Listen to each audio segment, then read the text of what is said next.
We must learn to see with our hearts, not just our eyes, and we will see the world of magic that is hidden inside. Aloha, multi-dimensional friends, shifters, light guardians, dreamers, and very magical fairy people.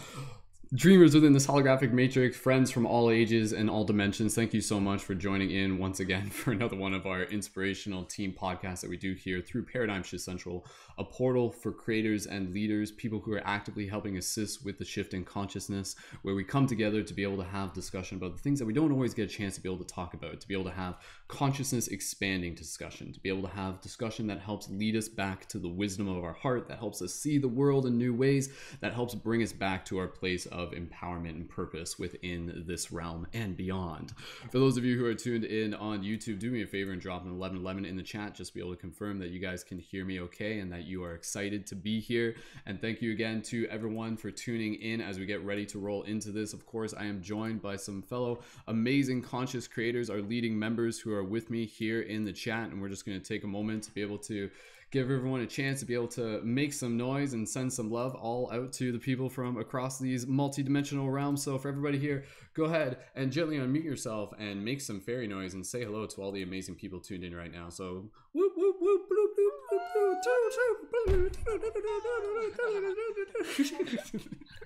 awesome. All right, thank you everyone again so much for joining in. You can tell some of us are like new. It's like fairy noises. I'm not exactly sure what that means yet, but maybe by the end of the broadcast we'll have a better idea. We'll see how it goes.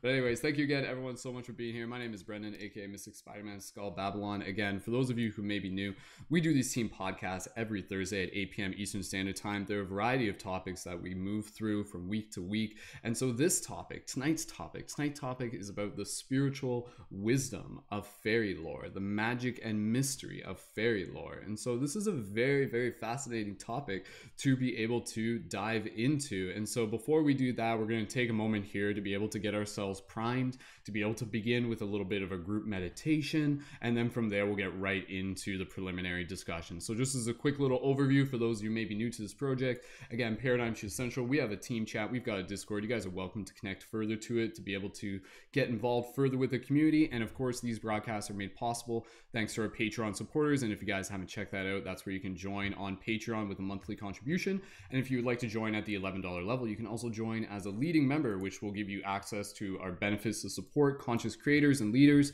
and to be able to join on air for these weekly team podcasts or collaborative work periods and lots of cool stuff. So thank you again to our Patreon supporters. Thank you again to everyone. Your support in all forms is equally appreciated. Again, if you're brand new to this, please feel free to connect to our Discord server. You'll get the regular announcements.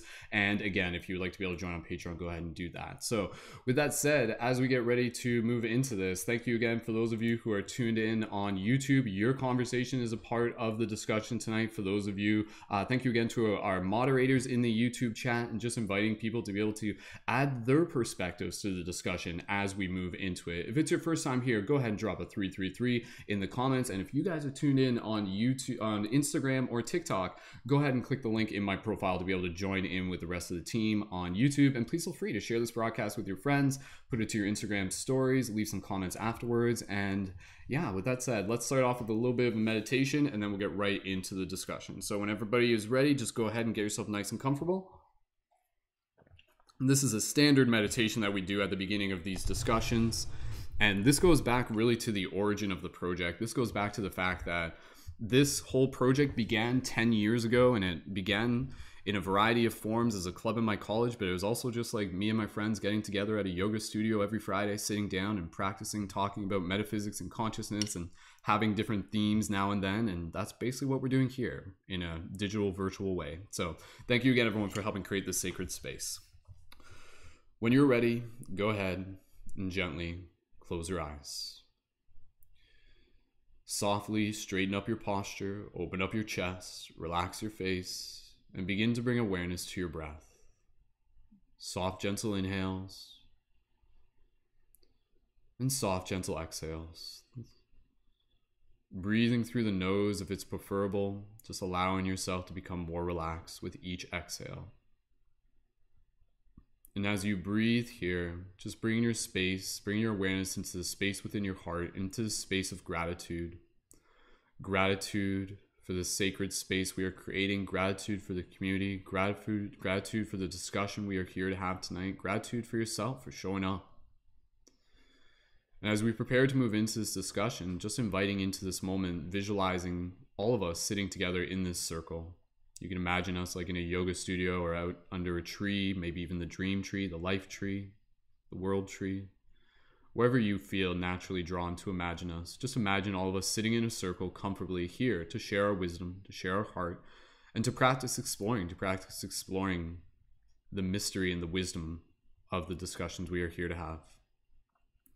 Taking a moment here, just imagining looking around at the faces of the people, new faces, familiar faces, friends, family, tribe, team.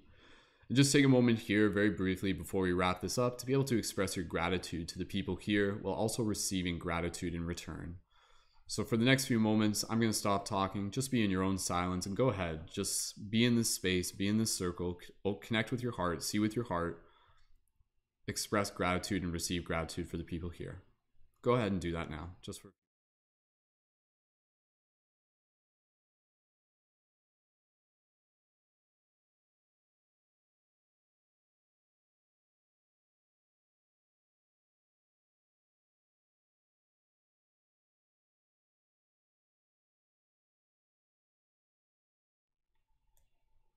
Just a few more breaths.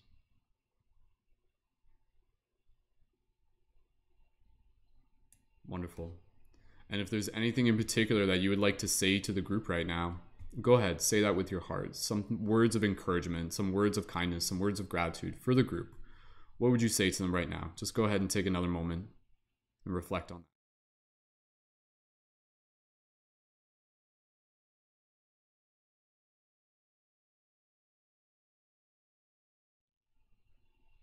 Beautiful.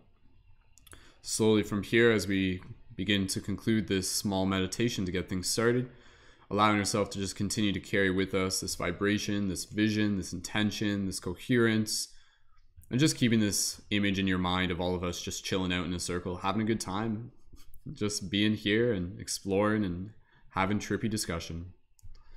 And so, as you slowly begin to transition your awareness back to your physical body, holding this image in your mind, holding this gratitude in your heart, and when you're ready, slowly wiggle your fingers, wiggle your toes, and gently return your awareness to the space around you. Beautiful. Awesome. All right, welcome back, everyone. For those of you in the YouTube chat, go ahead and leave a comment down in the chat. What was a message that you had for the group? If you want to just be able to share that, please feel free to do so. So again, as we get ready to move into this discussion, taking note of the other people that we have on air with us, we have Lise. If you guys just kind of want to like wave as I'm saying your names, feel free. We have Lise, we have Amanda, aka Angel. We've got Tim, and we've got Melissa, aka Plasma Goddess. Yep. And we've got Pisces as well. And we've also got Chris, and we've also got Samantha. So again, thank you so much everyone for being here. It's great to be able to bring everyone together to be able to practice having these discussions. And so with that said, let's get right into this. The spiritual wisdom of fairy lore. So why are we having this discussion? What is the intention of this discussion? This is a discussion that I think for a lot of people would be something where they're just like, I know I'm interested, but I don't think I really know much about it. Like, what is my reference of fairy lore? Maybe it's legitimately something that we haven't really thought too much about, which is natural because I think in a lot of ways, the mythos of fairy lore has changed quite drastically over the last maybe even just like less than 150 years, but more so even just kind of like recently, where it's kind of been just put into the realms of fantasy, comic book, cartoons, movies that we might have seen growing up, but definitely not something that we would consider taking seriously. However, once you start getting into a lot of the discussions that we've been doing here within this team discussion, you know, going back to even discussions about our UFO discussions about dreams, discussions about life and death and realms beyond this one, The reason for having this discussion about fairy lore is because, for me, I am incredibly fascinated by the mystery of it and what we can learn from it and how it can help us understand and perhaps see things a little bit differently and just begin to open our minds and our hearts to more of the possibilities of this reality. More so beyond this idea that there is more than just this physical reality, that there is something that is beyond our sight, but equally real. And so, again, with this discussion tonight, without fully being an expert on this myself, this is all about practice. This is all about us being able to practice having this discussion, to be able to gain some more insight, to be able to gain some more clarity, perhaps, about what the fairy lore shows us, especially in terms of this idea that, okay, if we're really getting into this, again, we can either approach this from two ideas. One, it's all just completely make-believe, and perhaps absolutely there are aspects of it that are going to be almost like projections of our subconsciousness. Or there is something to this. And the something to this literally points to this idea that parallel to our physical reality, there is another reality or many more realities. And within these many more realities, there are many more beings, just as diverse as we are as humans here in this space. And they are equally real.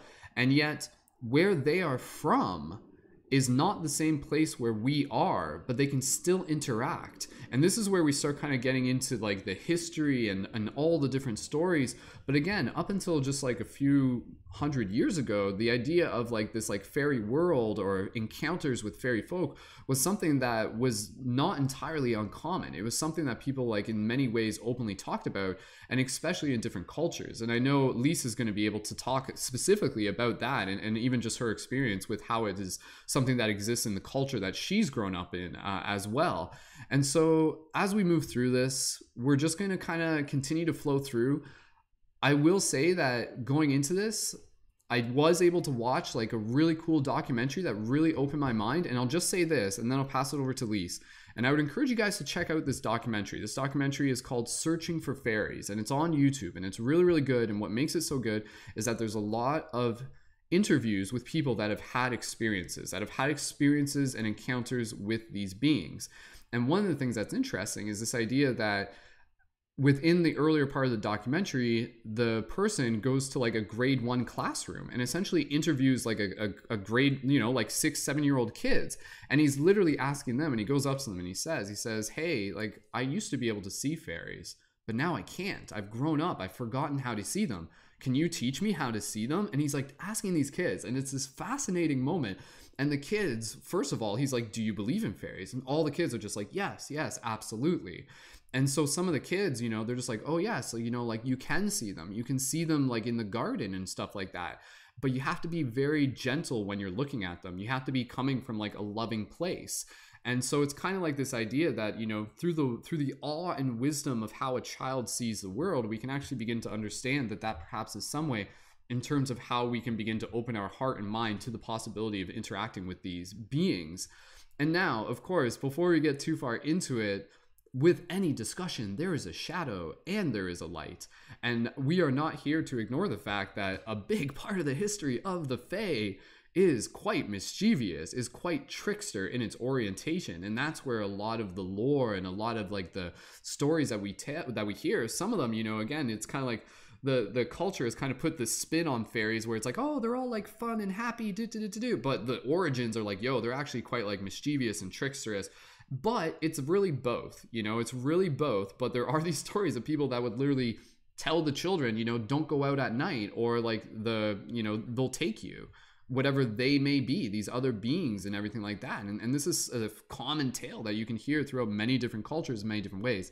And the fact is that many different cultures all have their own version of what we're referring to as Fae, fairy folk. Again, these basically what I can refer to, and I'll just break it down real quick and I'll pass it over to Lise, as quasi-dimensional beings, or beings that exist outside of the dimension, and more so specifically outside of this is how I would describe it. Like after learning things recently and getting into this last 24 hours, this is my understanding. But again, this is just creating a framework. Everything I say, think for yourself. This is all just information. That's what we're here to do, to encourage each other to think for ourselves. But the way I've kind of come to understand it is that like the reality we're in right now is very, very kind of like dense in a sense, and then their reality is quote unquote less dense. But within that less denseness, there's actually more capability that's kind of closer to dreamlike attributes where willing things into existence is a bit more possible.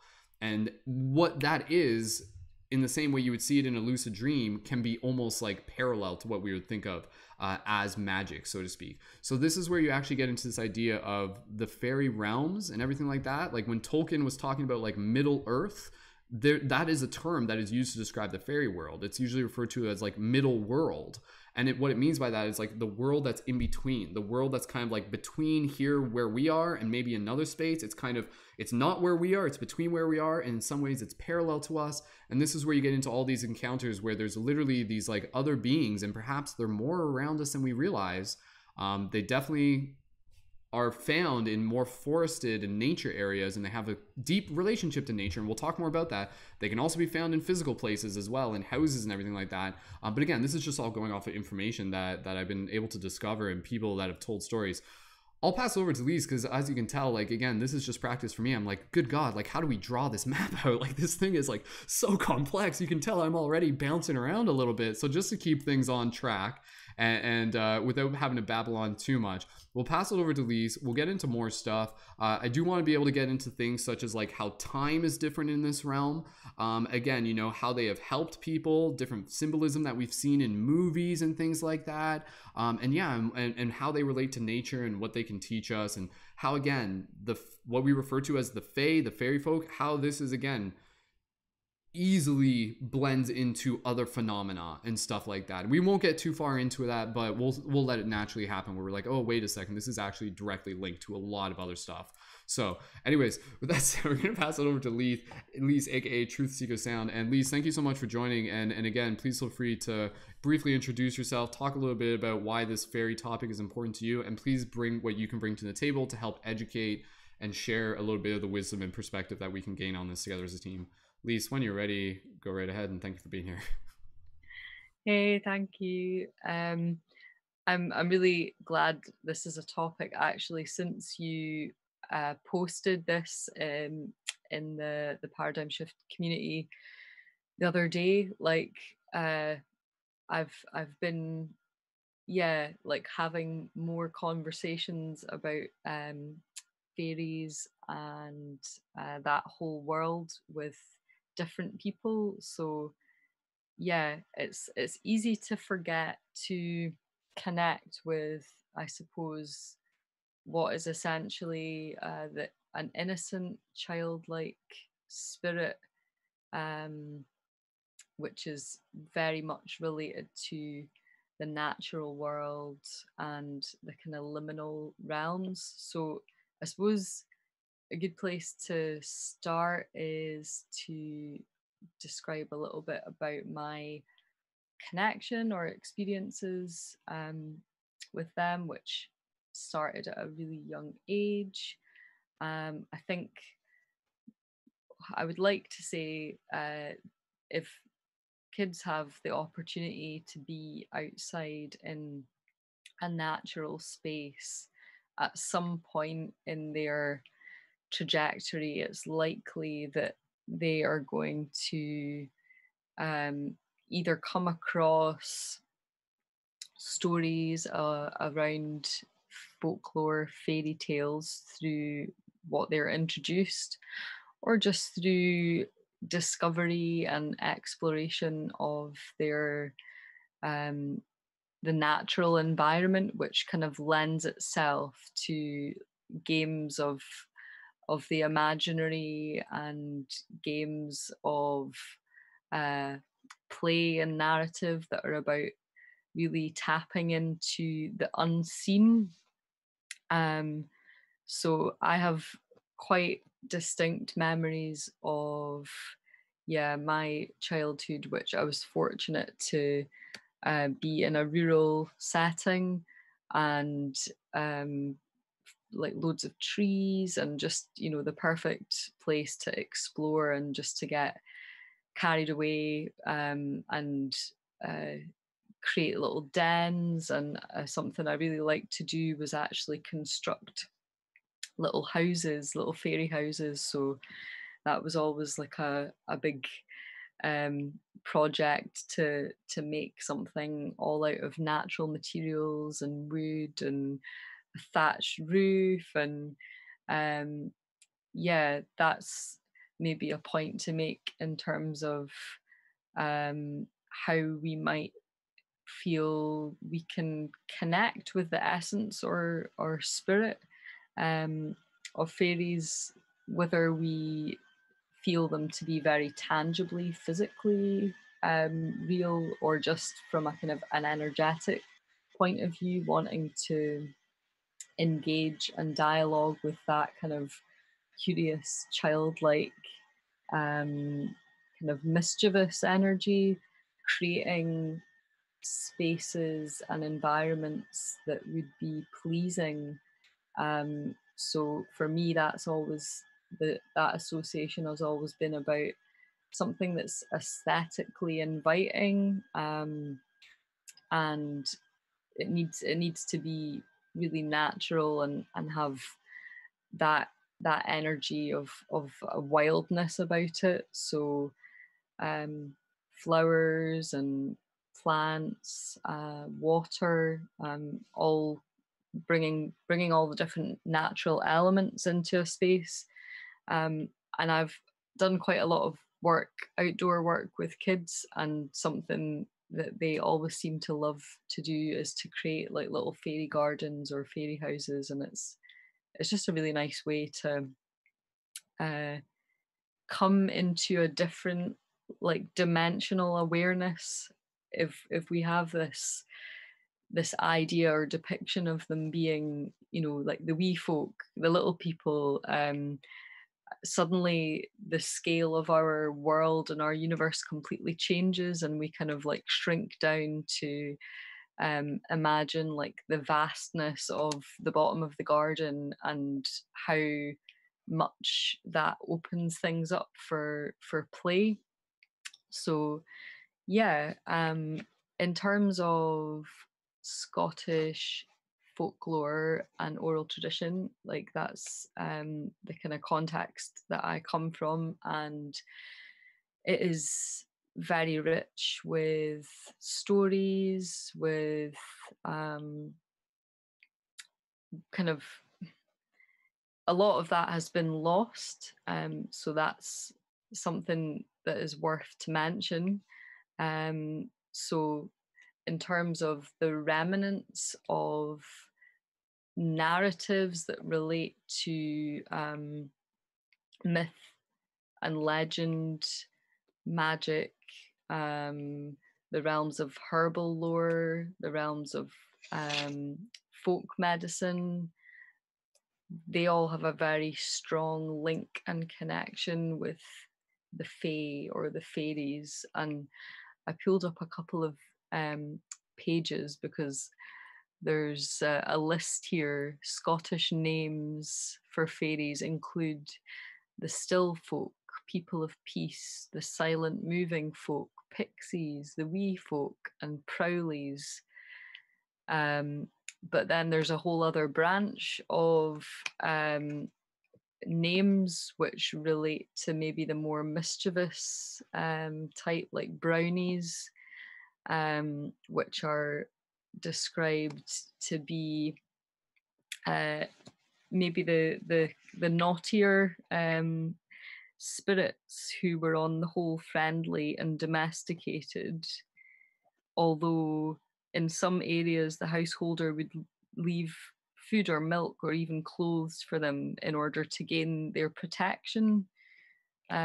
So all of these narratives kind of have this dialogue or relationship that's shared between, say, the realm that we exist on and then the unseen realm, and about a kind of a reciprocity or energy exchange, which is either about protection and drawing on the sight or the wisdom from beyond the veil, or it's about kind of feeding that and taking heed of that and being careful not to overstep the mark. So there's a lot of stories that are also related to like fairy treasure, for example, and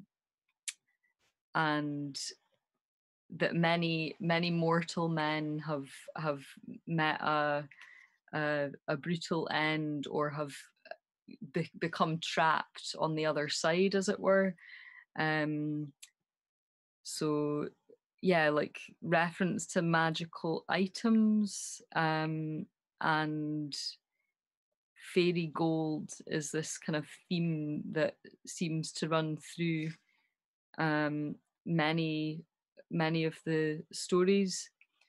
And um, there's one particular one that comes to mind, which is a visitation that's made to the underworld.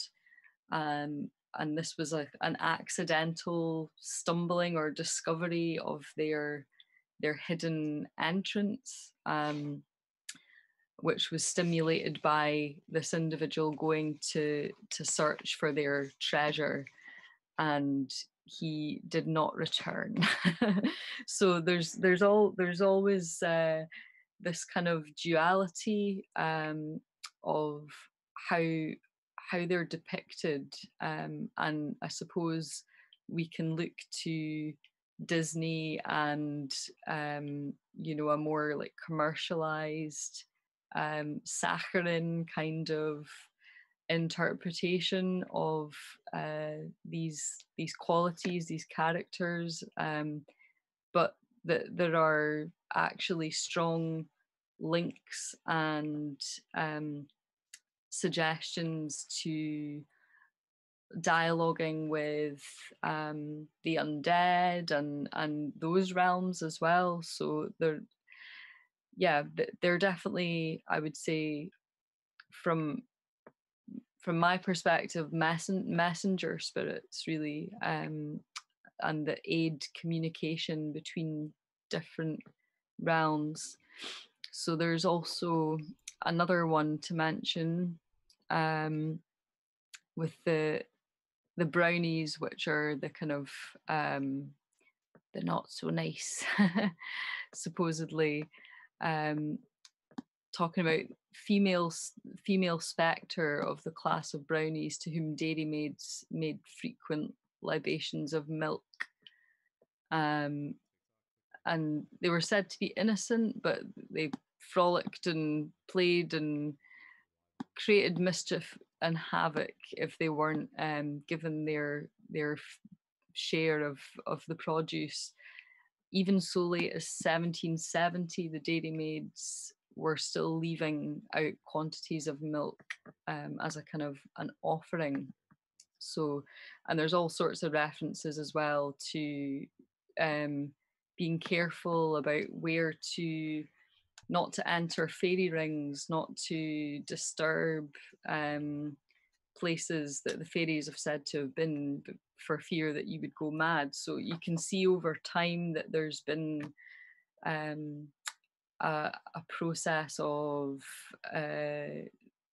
story meanings evolving to suit needs of political and religious institutions, and to draw power of belief away from essentially the folk narrative. So it's a huge subject, There's like an and agenda with the there's fairy narrative.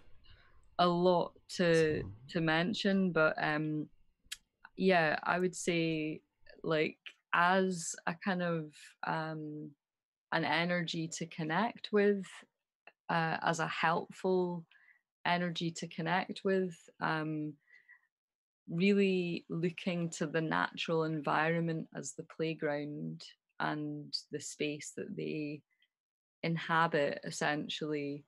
It's, there's like an invitation there to be engaged with a caretaking of spaces and protection of wild spaces, even if there's not a visible, tangible thing there that's physically that can be seen always. There's like a reminder of like the spirit and energy of a place, which taps into all of this around like elementals and spirits of place, and kind of, yeah, Yeah, basically being good overview. sensitive to the natural environment. So yeah. The wee folk. No, cool, awesome. Well, Lise, thank you for helping get us started there and giving us that overview. And you have to, you're probably heading out early-ish tonight, I assume, right? Not able Yeah, to it's stick around. late. It's late Yeah, here. It's past witching hour, but live from I'm gonna Scotland. stay for a little bit Okay, and okay. hear what other folk have got Listen to to a say. But yeah, broadcast about fairy folk at past the witching hour. Sounds like a great yeah. idea. So perfect. And I did just want to ask you, and then we'll get past the talking stick around. So you said you remember having seen them when you were younger, and like Hmm. when you saw them, like how would you explain that now? Like it was kind of like they Hmm. were there but they weren't there, or how would you explain it? Um, through sensation, through heightened sensitivity, to being drawn towards a particular place or seeking something, and then being guided to find that in an easier way. Uh, that there was uh, a receptivity in a space to like an energy or intention that you were putting out. So kind of feeling that you were in a silent dialogue with something, but never did I experience a kind of malevolent or kind of tricky energy. I've definitely been guided towards not entering into spaces before, and then I feel that's always been very much from the point of view of like, no, this space isn't for you. Like, don't disturb this space. And then yeah, just having a fascination with wild spaces and foraging and the connection like with fungi and mushrooms and um just yeah, experiencing that like in a very like innocent childlike way, Yeah. with wondering, oh, was that light out the corner of my eye, like was that dust or was that a mayfly or was that. But then I look in the garden and I very much think of robins not only as being like um messenger birds that are often associated with relatives that have passed, but they are very connected to the fairy realm for me. And butterflies as well, kind of like to think that there's a shared space that they inhabit, so it would make Mhm. sense that when they're near, that they can't be too far away either. So yeah. That's awesome. That's fascinating. Yeah, like honestly, just being able to listen to you talk, like is I can feel my paradigm shifting, which is exactly what we're here to do. You know, like, Yeah. and I know people even in the YouTube chat, you guys were like, you're like something's happening in my brain. It's moving and stuff like that. And All I can say is because it is like such a massive subject, like just even if you start on a little research journey on Google, like it's fairy tales relate to like folklore, beyond just stories about fairies. There's like kelpies, there's screeds and screeds of stuff. So you could spend a long time kind of following different threads, and even just for me refreshing some stuff, I was like, wow, there's a lot of stuff that oh yeah, I need to start digging into again. So yeah, Scottish fairy tales, folklore, there's a lot there to no dig doubt. into. So happy Yeah, exploring. happy exploring indeed. Yeah, like I mean, like even like the down the rabbit hole meme myth, like axiom is very true for tonight's broadcast, because again, even the down the rabbit hole is about being able to enter into the fairy realm, the fairy place, the fae realm, whatever it may be. It's not just an Alice in Wonderland thing. That's a common thing where like and so what I want to just be able to practice doing real quick, I want to be able to practice again, just giving, from my understanding, even just with what Lise was saying, a very, very consolidated um, knowing of like the Fae, like essentially what I want to be able to do one personal way to be able to approach this amongst many ways is to basically just be able to try to understand it, to try to understand what this space is and what its properties, what its attributes, what its characteristics of the beings, of the ways we interact with it, and start to understand it a little bit more. And I did just want to go back to something that Lise was talking about here, because this is actually a really great place to start. So this goes back to the documentary that is on YouTube called Searching Fairies. And before I go even further, I did just want to give a special welcome. We did have Kat, who did just join us. So hello, Kat. You can wave to the camera there. You guys are probably recognize Kat's amazing face. You can see Kat is, again, you know, the one on TikTok who quite famously talks a lot about, you know, the fairy magic and everything like that. So I'm excited to be able to hear from Kat in the next little bit. And I know we're going to pass it to Chris, and then we're going to pass it to Amanda. You guys tell me who wants to go after that, who wants to go after Amanda. If anybody wants to just be able to figure that out, you guys are more than welcome to decide. You guys are more than welcome to kind of sit back. We'll figure that out as we go. Did either Pisces, did you want to go possibly? We'll figure it out. Okay, cool.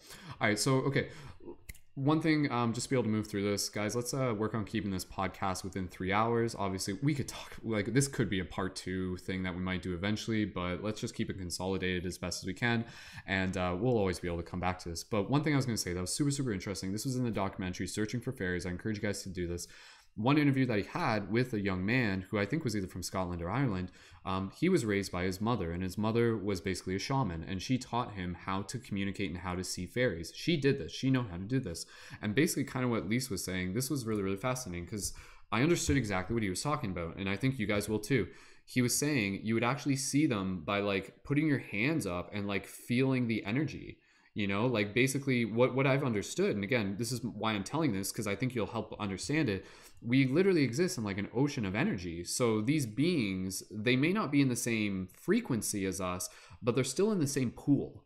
You know, so like we can't, like, that's actually a really good metaphor where it's like, oh, whoa, okay, that's, again, your paradigm's starting to shift here. And I will just say, guys, like, honestly, like, if you guys want to come back to this podcast later, please feel free. Like, if you feel like, yo, I think I need to just kind of like figure out a couple other things first, that's okay. You can come back to it, because seriously, like, viewer discretion is advised. This will shift your paradigm in hopefully an empowering way, you know, in a way that just creates more awareness. But again, going back to this idea of thinking of them literally in like this ocean of energy, we can't see them, but they're still basically creating ripples. So if there's one like over, you know, you're standing in front of like a row of flowers and bushes, and you're kind of going like this, and you're feeling, and then you kind of get to a certain point and you can like feel the ripple of it, and you're kind of like, oh, like okay, like there's something there. And then it's very kind of like intuitive. And then eventually, if you kind of move into it, what you can actually kind of do, and this is kind of, again, you know, like this is something where I'm like, oh, okay, well, I'd have to practice this before I can say this is what you do. But again, like kind of what he was saying is like you can kind of like almost like get into this meditative state where you're kind of like relaxing your vision. And I think when we actually get into this space where if you're looking at something that you feel intuitively drawn to, and if you kind of relax your vision, and you're in this heart space, and you're in this kind of like welcoming and inviting space, inviting in like, again, like benevolent beings that may be there, and just be kind of like saying like hello, like just, that's all I'm doing here. Like, I'm not here to hurt your forest, I'm just saying hello. And then what may happen is that they may actually kind of like, what you may see is almost like kind of like a phase shift. Like it's almost like the Predator camouflage from the movie Predator. It's kind of like it's there, but it's not there. It's kind of like a thing that's kind of moving just a little bit.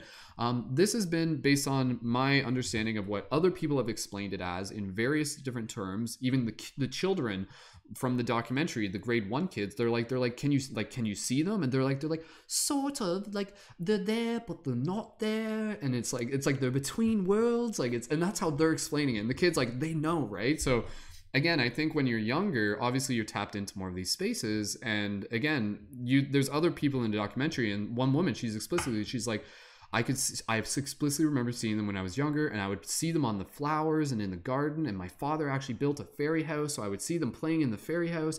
And this was a real thing for her. And then she's like, but as I got older, I started to see them less and less and less and less, to the point where I just stopped seeing them. But I still remembered seeing them. So it's like, how do we keep that? How do we keep that as adults? Is that a thing? And again, you know, like this is, again, kind of like, if it's something that you feel called to, let it be from a place where you're really honoring these spirits. You're not doing it where it's like, oh, this is cool, this is fun, like, or else that's when they like poison your tea or something like that. But again, you want to be able to, like, because that was the thing that that Lise was talking about. She was saying like respecting the Fae is very, very important. Again, whether you believe this or not, it's almost, might as well just play it safe. But I'll give you an example. Someone actually posted about this, where basically they were like traveling somewhere, and there was a fairy tree. Like it was like a known fairy tree. Like this is a place where, again, you know, like if, because that's the thing, where there are natural physical things, that's where our worlds overlap. Like they almost are in the same physical space, but in the same different, but in a different dimension. So if there's a tree that's like, it looks kind of magical, they're probably attracted to that. And I'll explain one other thing really quick, because this will actually piece things together. And that's why I'm explaining. I'm not just trying to hog the microphone. I'm trying to give you a picture here, because I've started to understand it. Like, and I'm excited. I'm like, guys, this is starting to make sense. And this could be our future, right? Like maybe that's the whole thing. Maybe these worlds are like starting to come together and we're the ambassadors, right? Maybe that's, again, maybe we came from those worlds and now we're here to help bridge them. That's a crazy mythos too, right? That's what, and we talked about this, you know, like a lot of us here could have been like part Fae or something. I don't know. We'll get to that. We'll get to that. But anyways, long story short, this woman, use this just as an example, whether you think of this as a true story or not. This woman basically, like, there's this fairy tree. She didn't know it was a fairy tree. She was like hiking or something. I don't know what she was doing, but she basically like she urinated on the tree, but she didn't know it was a fairy tree. And it wasn't until afterwards that somebody was like, no, like you shouldn't have done that. You shouldn't have done that. And then eventually she ended up getting like really sick that night, like in some unmistakably unexpected way that just didn't make sense, right? So again, I'm not telling you guys to scare you this. Like I'm telling you guys to educate you on this. Again, maybe it's one of those things where like maybe it's not real and stuff like that, but like, hey man, like if you want to go take a pee on a super magical tree and take that risk, that's viewer discretion is advised. Like I'm not telling you what to do. If anything, I'm giving you a heads up. And so part of what I'm also just kind of mentioning here, and this is what Lise was mentioning, the fairy folk, the fairy energy, if I had to kind of, again, piece together some form, there's many different beings, but the ones that we commonly think of as a kind of like fairy-ish, like again, like smaller beings, almost again, not just like fairy in the Western and kind of like Eastern depiction, but you can literally think of, this is a great visualization, the Kodama from Princess Mononoke. Like the Kodama from Princess Mononoke are these little tree spirits, or these little like white beings, or these little people. And what do? Their job is actually caretakers of the forest. Like they are actually like there to move energy. Oh, I got like an activation sensation when I said that. Truth bumps. But they're probably, oh god, they're in here. I don't know. But anyways, like there's everything everywhere. Don't, no surprises. But anyways, what I was gonna say is that they, from my understanding, is whatever they do, they like help conduct energy that like brings things to life. Like they are literally like life-giving carriers or something like that. So like when you see big trees and things like that, they're like nurturing that tree, and that's their job. They're actually there to like tend to the forest. Like what if the forest needs more work than just what our human hands can do? And what if these other beings are actually serving a purpose within an ecosystem that we just don't fully understand? And if you were to take them out of it, maybe the forest would go to shit, you know, like quite literally or something like that. Maybe they are literally doing more than we realize. And side note, this same concept could apply to Sasquatch. So, which we'll get into a whole Sasquatch episode probably in October soon. We did another one last year, but we'll get into another one. But absolutely, does Sasquatch lead into the Fae myth? Absolutely, because again, we're talking about these realities, parallel realities, and again, different spirits, call them different things, little people, you know, again, Aboriginals have their own relationships. There's lots of different encounters. Whatever it is, whether you're just calling it Fae or something like that, the fact, here I am putting in air quotes, is there is some other frequency, dimension, call it what you will, that in some way overlaps with our world. And these beings are kind of like in their world, but they can come into our world momentarily. Oh, and the other thing with the Fae, they can manipulate how we see things. Somehow they can manipulate how we see things. So that's where if they want us to see them, we can see them. But if they don't want us to see them, we won't be able to see them. And honestly, it's kind of the same thing with the UFO phenomenon, which is like, again, kind of like it's the heart thing. You got to connect with your heart, see with your heart, and then you'll be able to kind of like open yourself up to them being able to be like, okay, yeah, you can see us and stuff like that.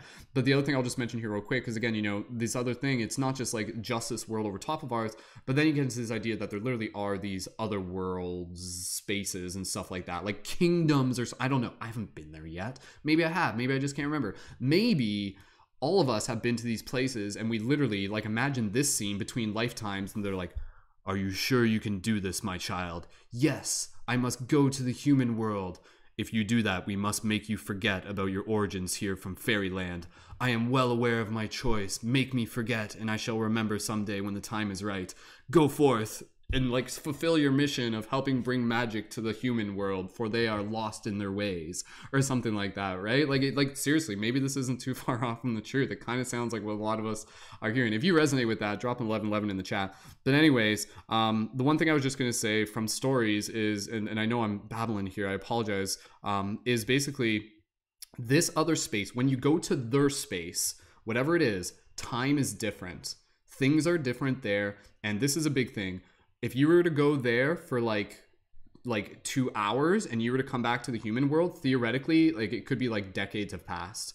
This is what people talk about. This isn't me saying this is what I believe. This is just information. This is what people talk about. So that's kind of like this thing. It's like, and in this world, there's actually like, it's like straight up like Game of Thrones stuff. There's like tribes and warring clans and things like that. Like they're basically a parallel reflection of humans. So you look at humans, we're fighting each other all the time. They're doing that too in their space. Again, I don't know, maybe, but one thing, because you hear stories from back in the day. I guess it doesn't happen as much anymore. Nowadays, it's kind of been substituted for the UFO phenomena, which again might not be too separate, but you would hear stories of people kind of like, you know, being in the forest, and then they would see like this, like, you know, a king or a queen, and then they would take them to their elf village or their elf kingdom, and then the king would like give this person and be like, here, like take this bag of golds with you and say nothing of what you saw.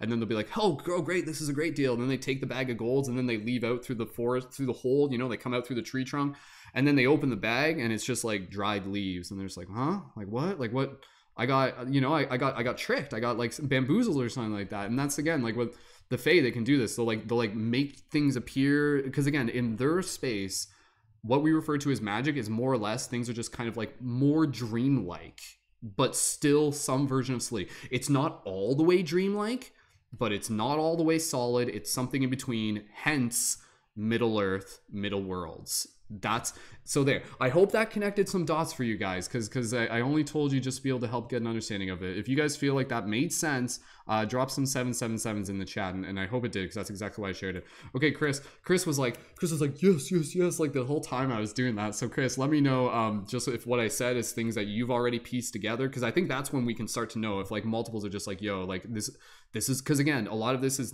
like figuring things out, but some of it's like intuitive. It's like remembering things, right? Because maybe we're more familiar with these and we realize, I don't know. Chris, I'm gonna pass it over to you. Please feel free to introduce yourself and go ahead and add some discussion topics that you would like to be able to educate people on relative to spiritual wisdom of fairy lore. Go ahead, Chris. All right, guys. Namaste to everyone.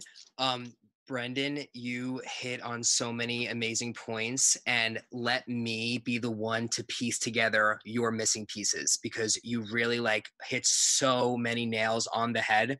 So before I start, I want to just like remind everyone that at the end of the day, you determine your own relationship with spirit, whether that be fairies, angels, whatever it is. So you always take what everyone has to say, and then at the end of the day, you decide what is true and what resonates for you. So what I'm about to say is what resonates for me, and I hope that it can help shine light on the topic.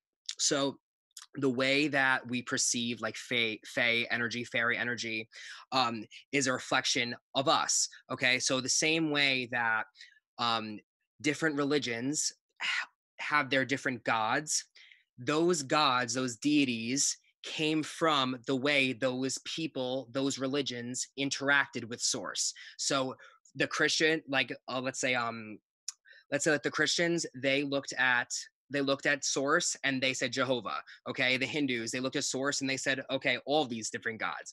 Okay, so the same way that different cultures like the Celtics and the Irish and the Scottish and all these old cultures, these are the stories of their interactions. Now, I must remind everyone that we are in a third density plane. We're on a third density planet. Okay, so here in the third density exists polarity. This is the first time that polarity is introduced. Polarity means that energy is expressed in complete opposites in equal degree. Okay, so I hear a lot of people saying, don't connect with the fairies, they're evil. Don't do this with the fairies, they're evil. Bitch, no. I'm sorry, I don't know if I could say that. But at the end of the day, in the third density, there will be good and negative in every way. You know, what it comes down to is what you are tuning into and what your intention is coming down to. Okay, so another thing you said, the inner world. So the way I would perceive fairies is that they are a bridge between the inner astral planes. You said like inner earth, so I look at it as like the inner astral planes and like the 3D like physical plane here.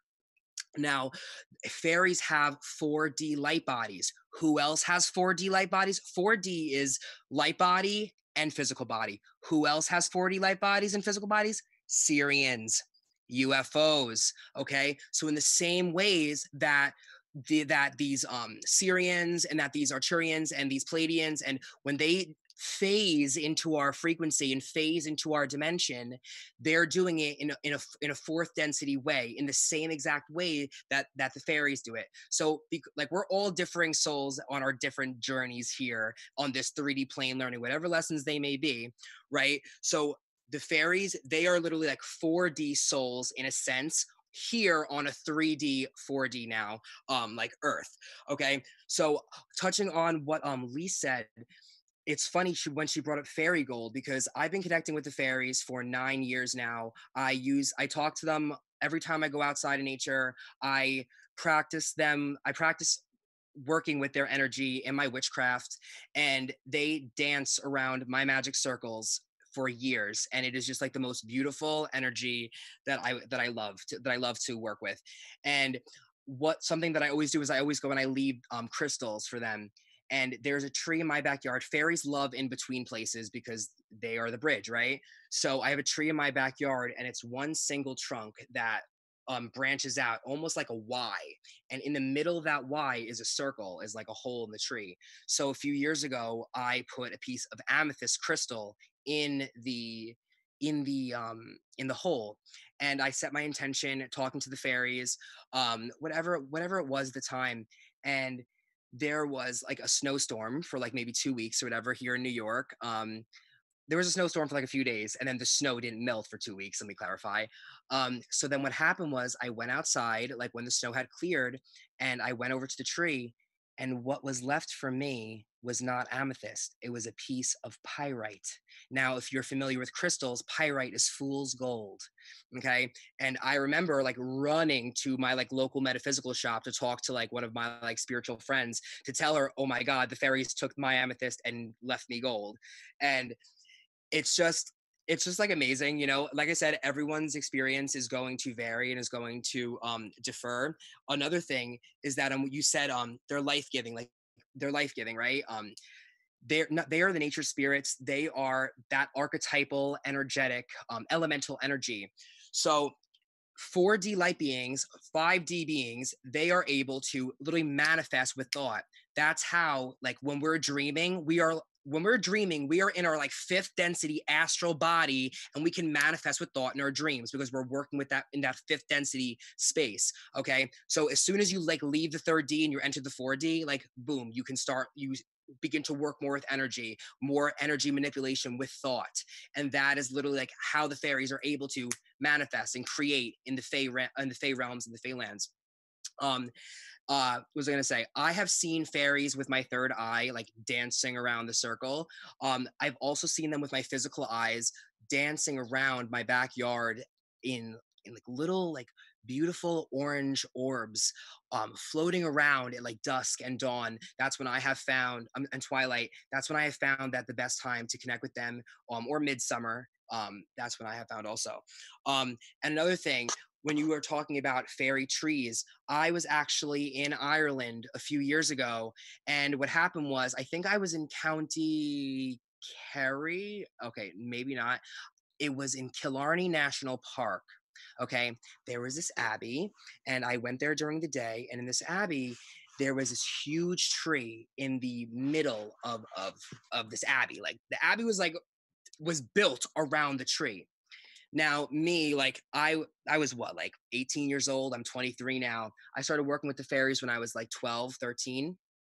And I went over to the tree and I touched the tree and I really felt this energy. I really took a moment and I really tried to connect with the Fae of the land. When I went to Hawaii, I was really trying to connect with the Melahune, which are the Fae of Hawaii. And so when I went to Ireland, P.S., touched this tree, felt the energy. It was beautiful. It was mystic. It was just like out of this world, like old energy. And what happened was later on that night, I went on like a ghost tour. And the ghost tour took us back to this same abbey. And I was like, OMG to QDZDY, I was here earlier. What happened was they told us in the in this like ghost tour that there's a legend surrounding this tree with the Fae folk, and that should you touch the tree, you have a year and a day until you die. And I was like, oh, whoops. Well, good thing, like, here, I'm out, you know what I'm saying? And I literally just remember not even flinching a muscle, because by that point, I had already had such a unique, beautiful relationship with the Fae that I had absolutely no fear. And I knew that in working with the Fae years ago, I know that I now carry like 1 or 2 fairies with me as my spirit guides.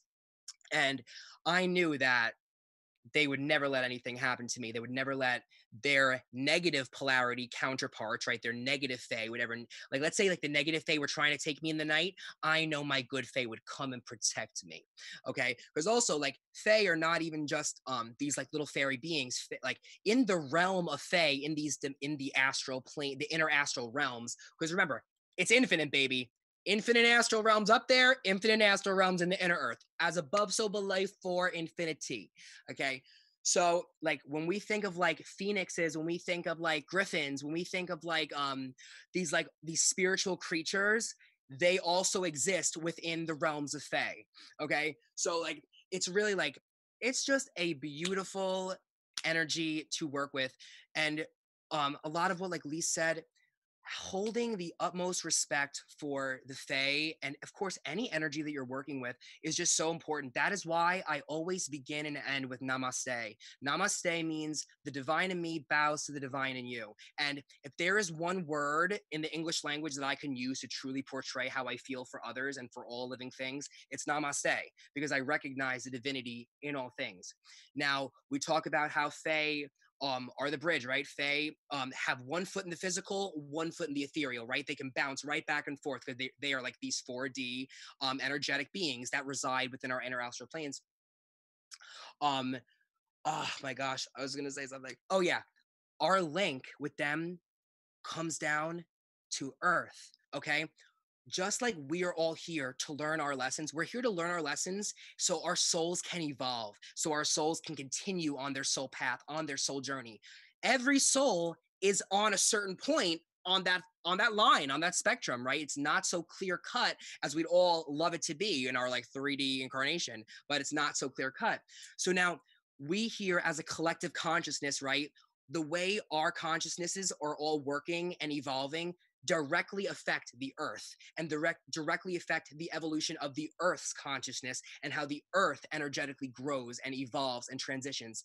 Same goes with the fairies. Fairies are the archetypal energy of nature, of animals, of all of these like earth energies, you know? So our shared purpose comes to governing the earth and comes to protecting the earth. And Namaste to the Fae for doing what we cannot do here in this physical incarnation, in this 3D realm.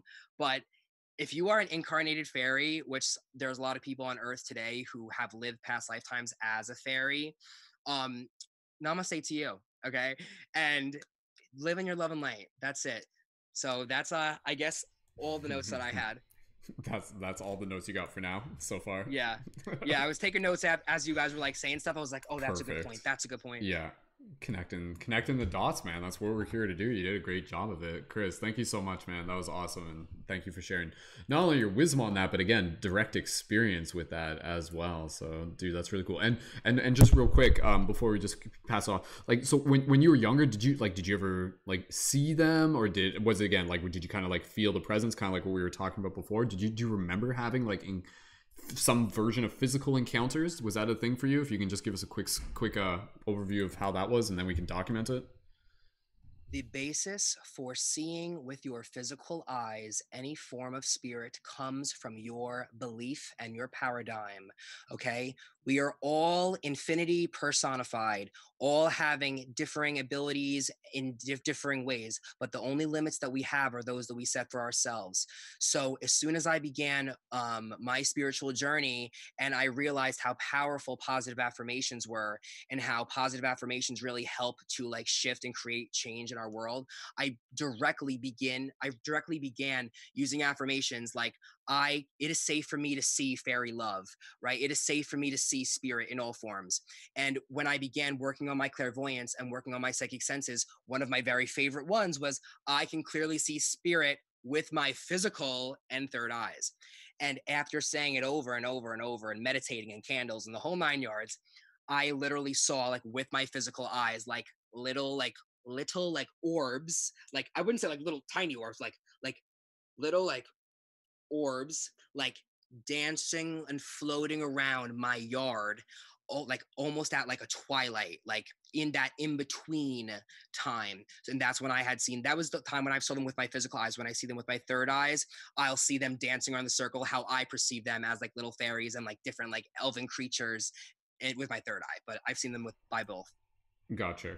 Awesome, dude. Well, that gives us some more notes to be able to dive in on, because yeah, like you're right, like with the orb encounters, that phenomenon does relate to, again, like kind of the fairies, and maybe we'll hit upon that real quick, and just confirming, Amanda, are we good to pass it over to you next, if that's cool with you? And then from there we'll pass it over to Pisces, and then who would like to go after Pisces? If someone wants to just be able to put their hand up and let me know. We'll pass it over to Kat and then Kristen. Is that okay? Is that cool? Perfect. All right, awesome. And yeah, so geez, okay, there was a couple things I was going to say, but I don't want to say too much. But yeah, even so again, even just like the okay, one thing I was going to say, there are many different types of fairies, many different types of fairies. I kind of hit upon this, but to just give people a little bit more of an understanding and context, one thing that you can almost kind of do to be able to like classify the different types of fairies is to classify them even by like the modern day representations of association with different elements. So when you have like the fairies that are associated with the water and things like that, you can think of that as like the modern day interpretation as like mermaid. So that would be kind of like merfae or something like that. Would be like one version of them, so to speak. Again, it can get a little bit wider than that. Then you have the ones that are kind of connected with like the earth and like kind of like underground, and that's where you kind of get like depictions of gnomes and things like that. And then you get ones that are often associated with fire. Excuse me, and these are usually referred to as salamanders. So this is kind of like a term that the type of like kind of like spirit will be referred to as salamanders. And then from there, the ones that they usually associate with like air and things like that, they usually call those sylphs. So maybe you've heard that term before. So like the ones that are kind of like floating around and stuff, that's a term there as well. And again, with the fairy, like again, we're using terms here wise. So like fairy folk and everything like that, you can imagine, you know, fairies with wings, if that's one version of them.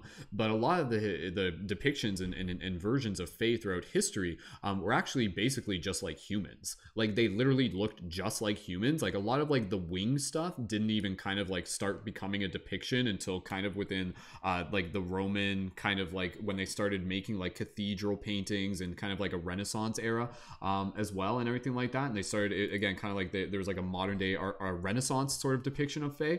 But again, you know, with this idea, there's many different versions of fae, but there is this idea that they essentially would look just like us.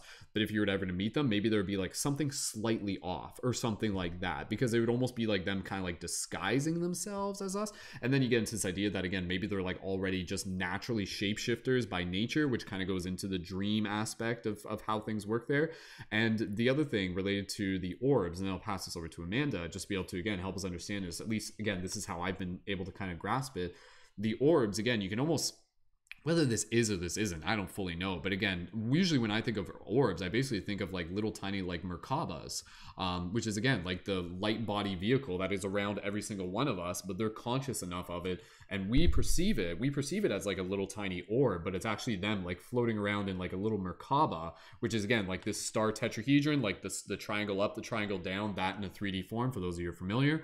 And the one more thing that I'll say, again, you know, size is relative for fairy.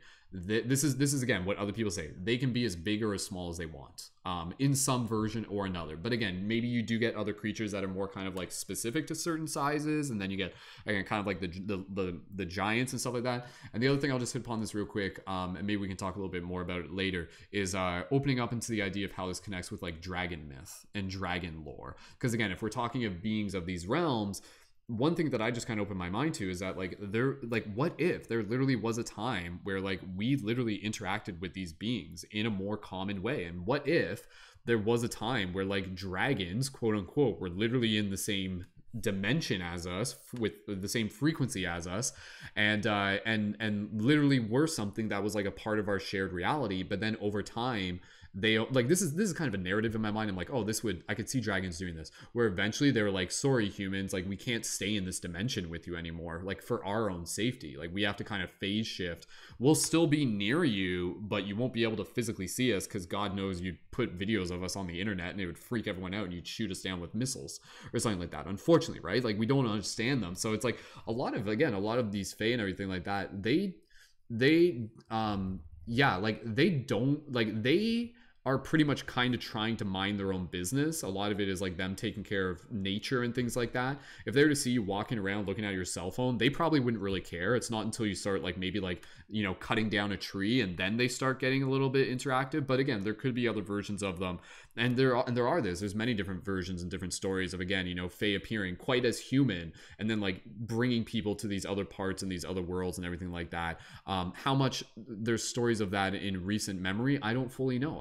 But again, you know, if other people here, if you guys know of stories or have heard accounts, please feel free to let us know. But yeah, let's keep passing the ball around, and thank you again everyone for joining in. So we'll pass it over to Amanda, then we'll pass it over to Pisces, and then we'll pass it over to Kat, and then we'll pass it over to Kristen from there. So Lise, if you're jumping out at some point, if you just want to jump in before you jump out, please feel free to let us know, and we can do that after the next person at least.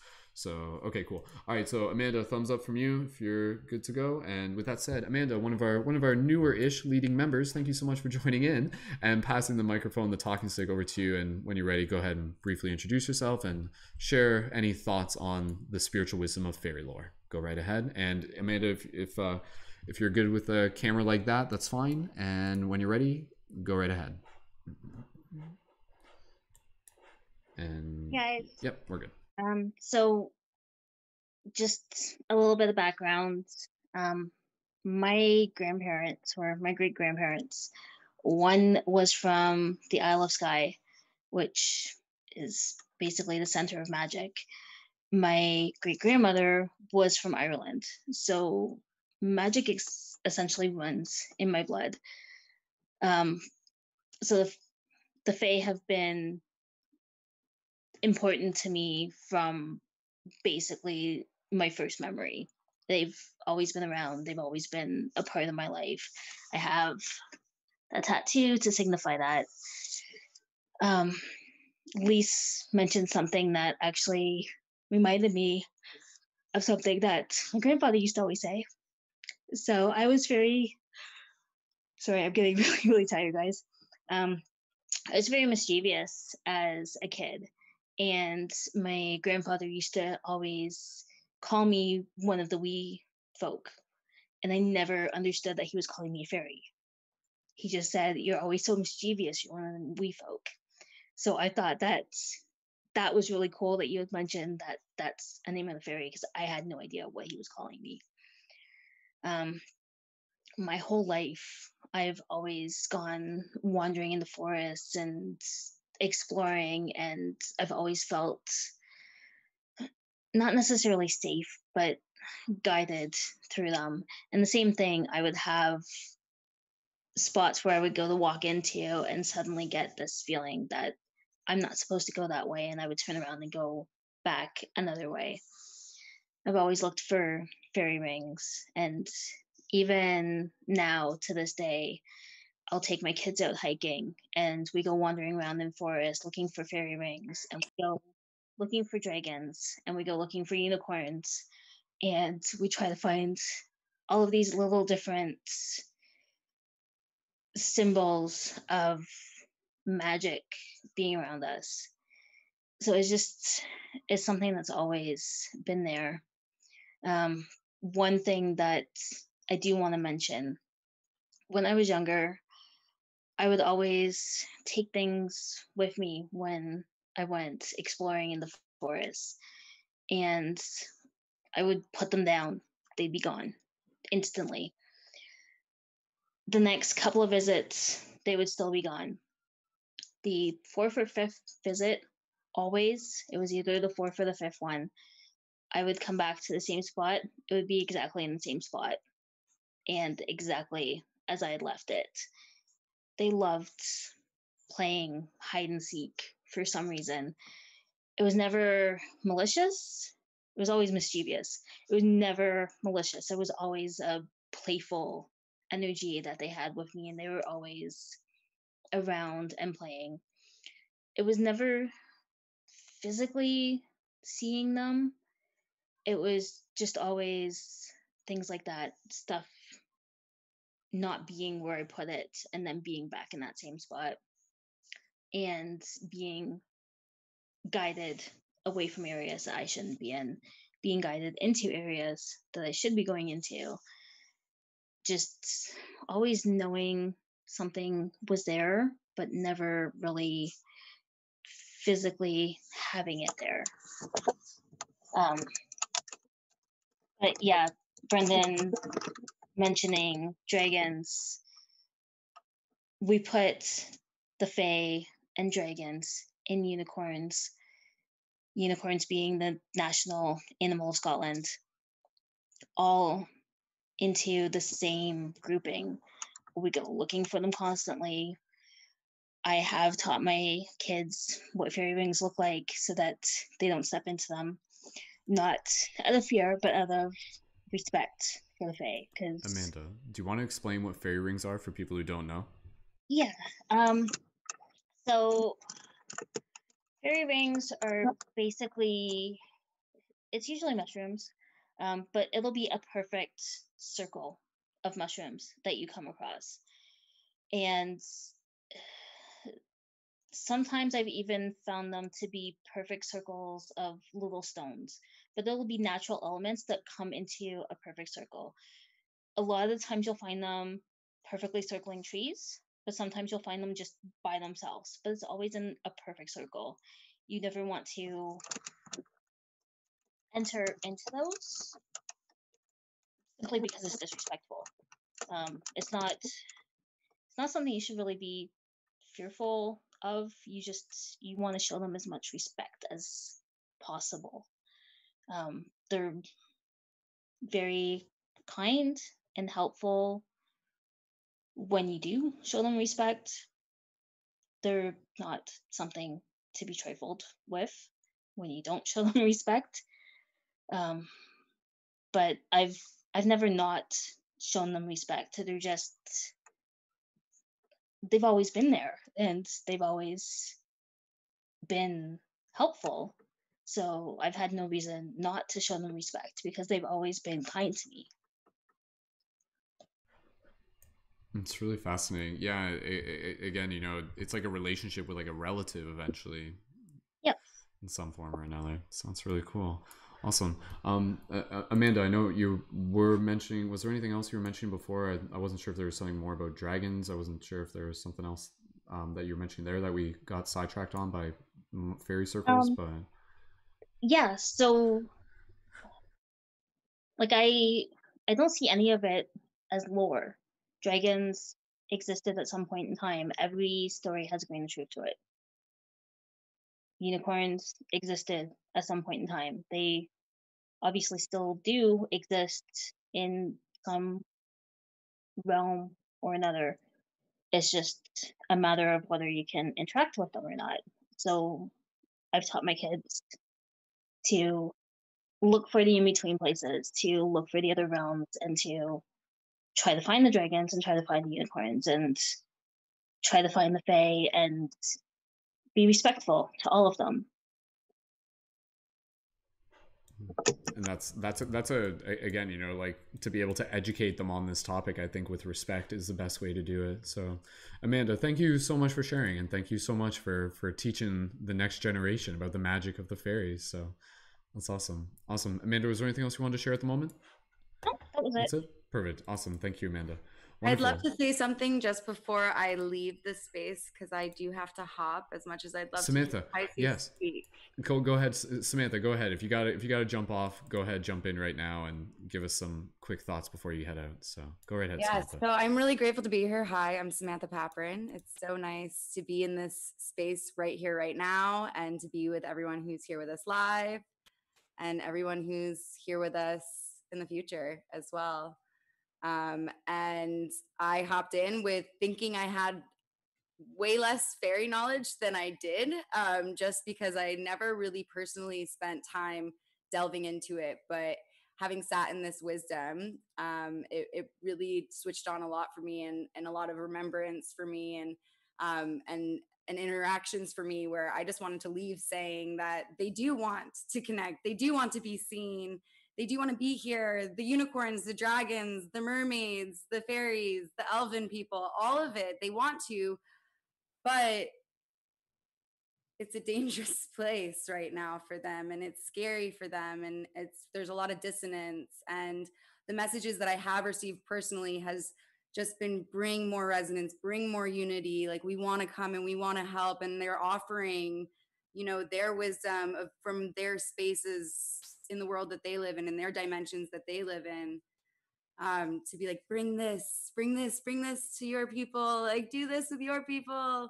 So yeah, I definitely am super excited to continue hopping on to these discussions. This is my first one. So for people who are curious about jumping in, do it. If you have that inclination, that feeling, that resonance with this space, because it took me, I mean, look, I practice some serious discernment, and Brendon will know that I was like, I must get on the phone with you first, and I must know who you are, and I do resonate with your energy. I saw you on TikTok, you're great, but I must trust you first, because like I do feel I get that same sort of feeling that, you know, the elven and the fairies and all of the other people are like, there's weird stuff on this planet and this dimension, so I have to be certain, and I am certain of this space, especially after sitting here.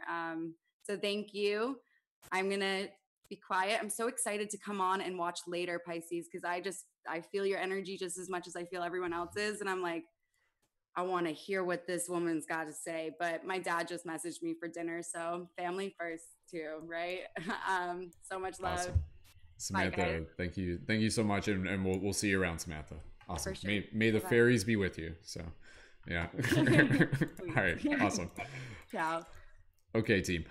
So yeah, with that said, we're gonna pass it to Pisces. There's a couple things I had in mind, but that can wait, and we'll just keep the conversation going here. Thank you again, everyone, so much. One thing I will just mention real quick is that for all the people who you've seen on air here today, be sure to connect back to this broadcast 24 hours after it's live to be able to find all the links to their social media platforms. So if there's anybody on here that you haven't seen that you want to be able to follow, then please feel free to do that. I encourage you to follow all the creators here. So again, it just takes me a little bit after the post-production to be able to make sure I got all the show notes there. So again, for everybody that you've seen so far and for everybody afterwards, check the YouTube notes after. Pisces, with that said, thank you so much for being here. And when you're ready, go right ahead and introduce yourself and tell us all about the fairy lore. There we go. So yeah, like I have so many responses. You know, time is all the way back to Lise. She was the first one. When they were talking about all the different explanations of types of fae, especially the kelpies. That was like my favorite little thing. I wanted to share a little experience. I completely resonated about having a lifelong connection with fungi and mushrooms and minerals and crystals. And my whole life I felt like this dragon hoarder of the rocks and the crystals, and kind of realized maybe I'm, you know, kind of this like guardian incarnate. And kind of the protector, and I feel like I'm on this journey, this new journey of rediscovering my connection with the fae and the fairy lore.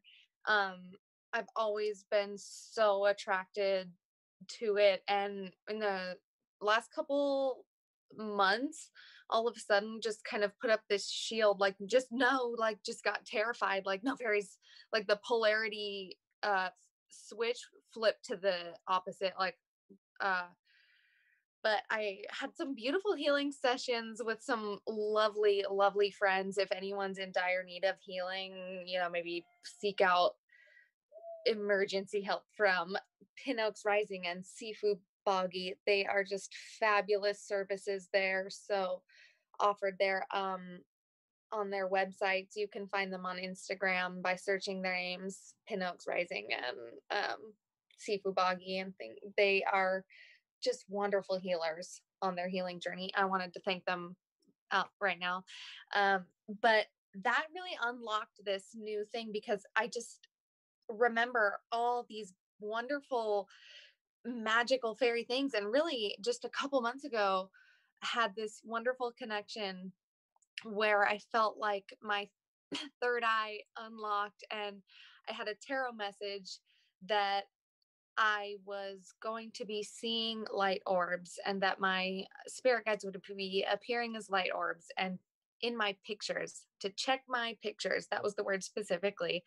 And I've been looking at my picture, seeing green light orbs specifically in my pictures. And as you know, green would be associated with an earth spirit. So that would be leading me to believe that I have some sort of fairy earth spirit guide, like appearing as an orb right now. And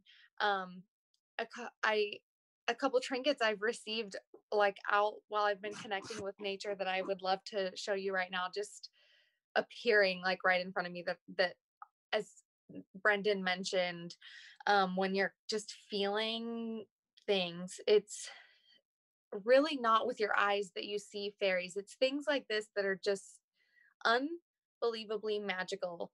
You feel like a child again. It's like you see with your heart. I like the feeling, like it makes my heart smile. I kind of feel like an exclamation point would feel.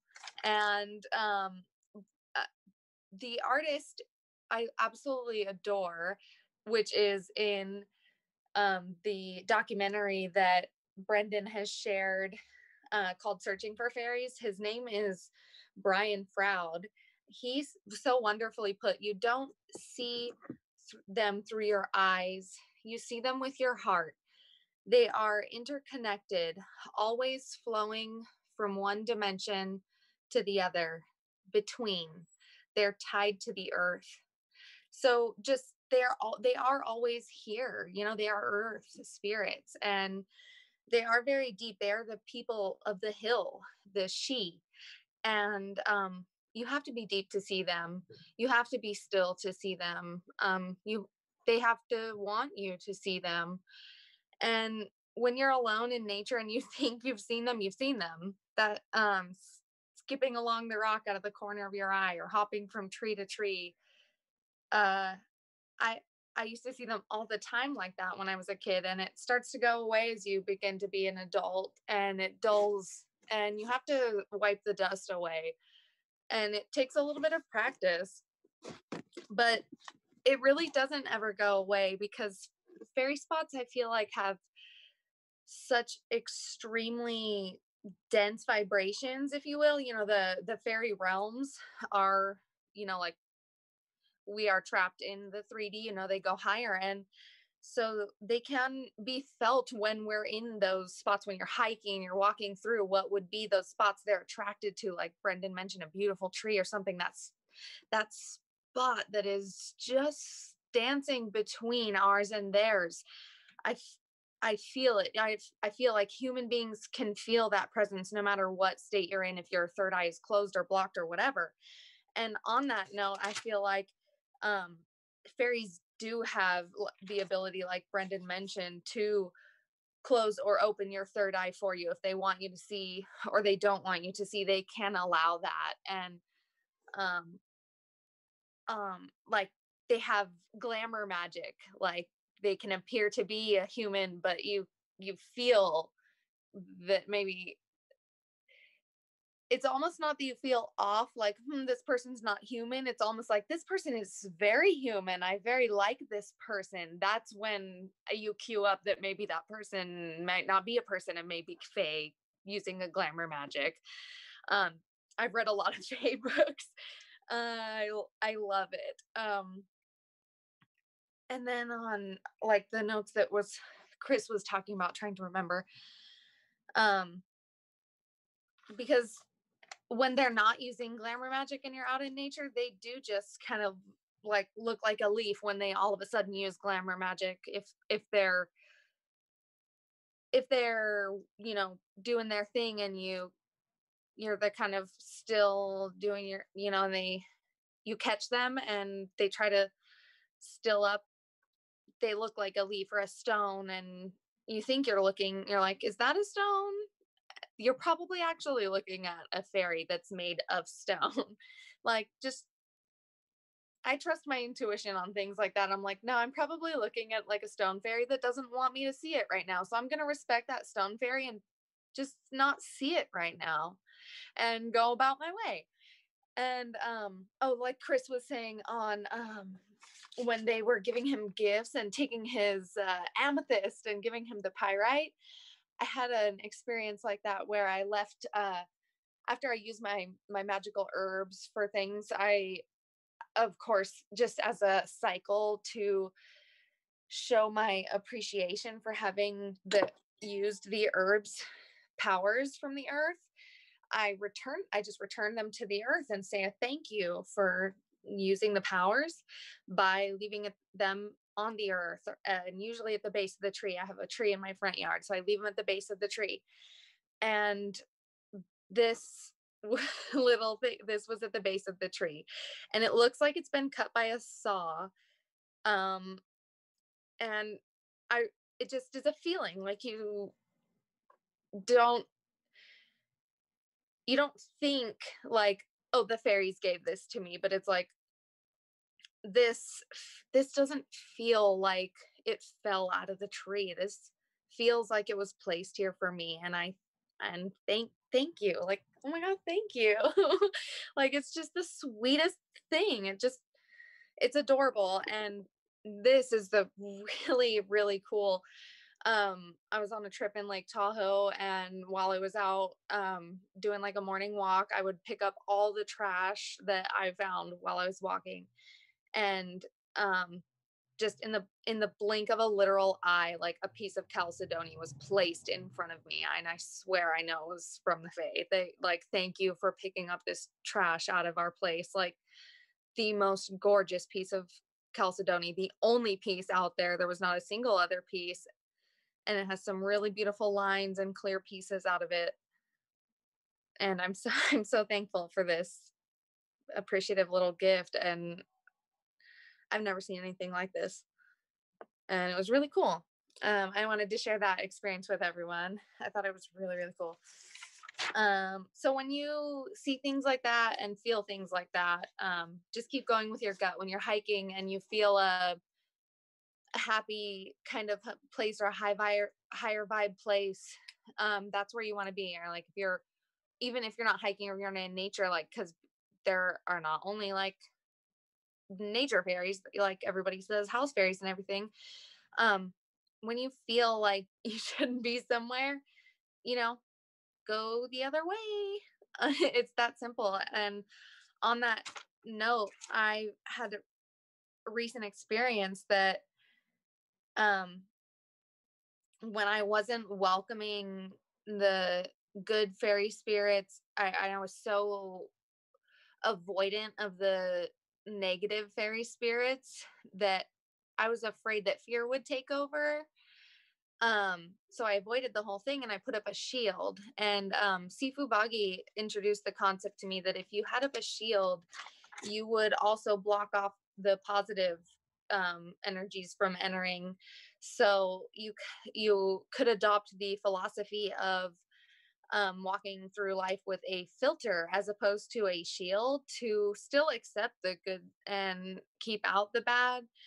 And I've recently decided to let in the good fae, and I'm really excited about this new thing. So when I saw Chris's TikTok about having fae spirit guides and being like a fairy incarnate and hearing like Celtic music, and I just began to feel like waves of emotion come over me, because like when I meditate, sometimes I do hear like Celtic music, and I just like I really began to like feel like little tears and softly cry, and then I began to cry a little bit harder, and then actually harder, and I had like a good hard cry for just one solid minute, and then it was gone and like cleared of me. And it was like, wow, I found something like that kind of really calls to me, and like something that made me feel like I could like come back home to and like really do a lot of focusing on, and felt a lot of resolve on. So I'm super excited about this synchronicity and like cycle, feeling like it came to like a whole thing. New moon today, like it's just beyond the veil. It's really just beyond the veil for me today. I really don't know what else to say. I have just besides namaste. Thank you so much, everybody. Beautiful, awesome, Melissa. Thank you so much. Wonderful job, and I love the extra dress up for tonight's episode. So looks great. Very, very, very, very queen. So queen of the fairies. Yeah, yeah. Beautiful, awesome. Yeah, we kind of mentioned that it was kind of like a side thing, or it's like, yeah, people want to like dress up tonight, dress up for, you know, their fairy outfits or anything like that. Please feel free. So to any of you watching, if it's again not too late, go ahead and dress up in your fairy outfits, whatever that may be. I actually do have an elf hoodie. It's not here in my apartment, but it's got like one of those like long hoods. I wore it at a festival a few times. It was honestly, wearing that was really fun, which just brings me to my next point, and then I'm going to pass it over to Kat. Again, kind of alluded to here in multiple ways, and I mentioned it briefly earlier. I just want to be able to again kind of open up our minds to this possibility that for many of us here, you know, maybe we have like a deeper soul connection with the fae than we even realize. Like, what would it feel like for you to actually open up your mind to the idea that maybe in a past life, a parallel life, a future life, whatever you want to call it, you've experienced these spaces, you've experienced these realms? Because again, you know, like the soul is growing through all these many different places, and if this fae realm is a different place, it's another opportunity for the soul to be able to grow in a unique way, and equally as beautiful as this realm is as well. And even for myself, I will say that I've always grown up with an affinity to fairy magic and lore, you know, starting off just from Lord of the Rings and The Hobbit when I was younger. It was just like, this is something I feel like, because again, you know, same with your intuition, same with like your destiny, the things that you feel move towards, you're like I feel drawn to it, right? Like there's a reason why you're drawn to it, and that's an invitation for you to be able to kind of like ask yourself and to explore that. And here we are kind of opening up doors to more possibilities. It's like, oh yeah, no, I was attracted to it because it's cool. Meanwhile, it's like on another metaphysical level, it's like, oh, I'm attracted to this because this is like something that's within my soul blueprint already, and this is like familiar to me, right? So even for myself, I'll just say again real quick here, and I just got one other quick point. Even growing up playing like Legend of Zelda, how many people did that? That was a big thing, video games. And another really thing that I'll just mention this, I made a video about this a while ago. I actually, like, one of my ears is like part elf, and I know I'm not the only one, and that's why I'm mentioning it. Because this one's like noticeably like got like an elf point to it. And even just right now, like how many other people have one of those? Not everyone has one. There's nothing wrong if you don't.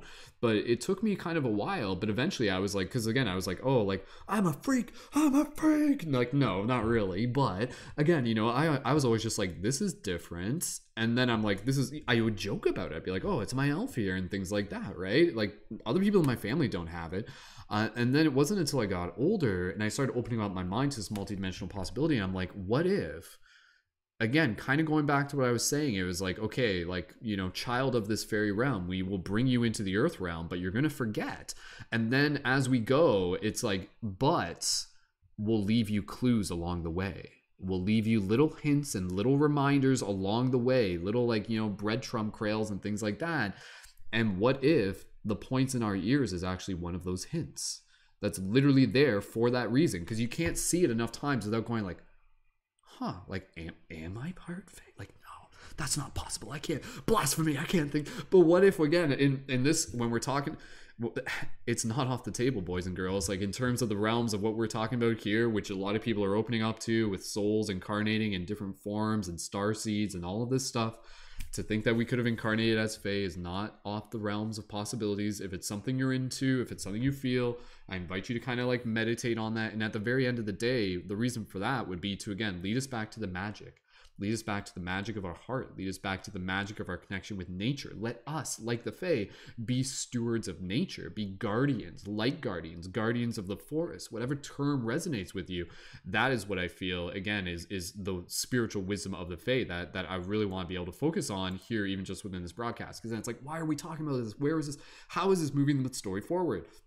By the time we're done this broadcast, I want every single person here who's tuned into this broadcast to be inspired and be like, whoa, I feel a deeper connection with this energy, and I feel like a mission. Like, I feel like I'm on a shared journey, a collective journey where all my other Fae friends have incarnated as humans, and now we're here to help shift the collective consciousness of the world, to help take care of the earth, to be stewards of the forest, and to be able to help remind people of the magic of this world and of their own heart. Like, that's it, man. Like, that's it. Like, that's the story. And then we just continue this, and we continue this. And again, how do we change the world? I've talked about this, by leading people back to the wisdom of their own heart. That's step one. Everything else comes from that, right? And so the other thing that I'll just say real quick that I just want to be able to mention upon, connecting with them in dream space. That's something we have to keep in mind. We haven't talked about it too much this broadcast. Last broadcast, what we did was literally dream class, and we literally talked about the idea of people having dreams and being in fairy realms, and even setting that intention.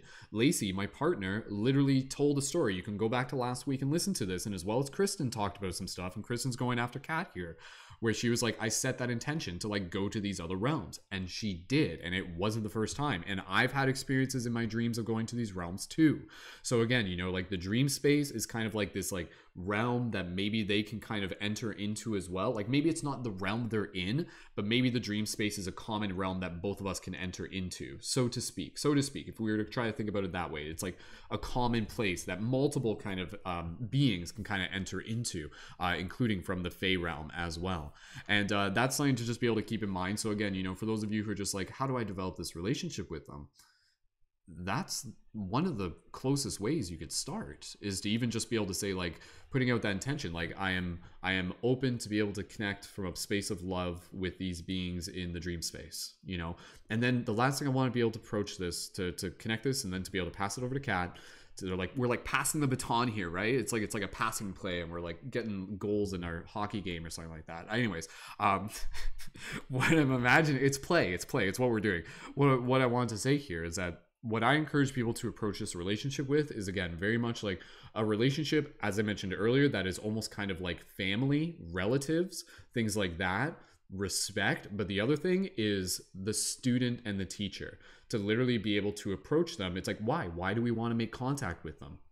To learn from them, to be able to sit with them, and to just be able to be like, show me what I need to see, tell me what I need to hear, point me in the direction I need to go.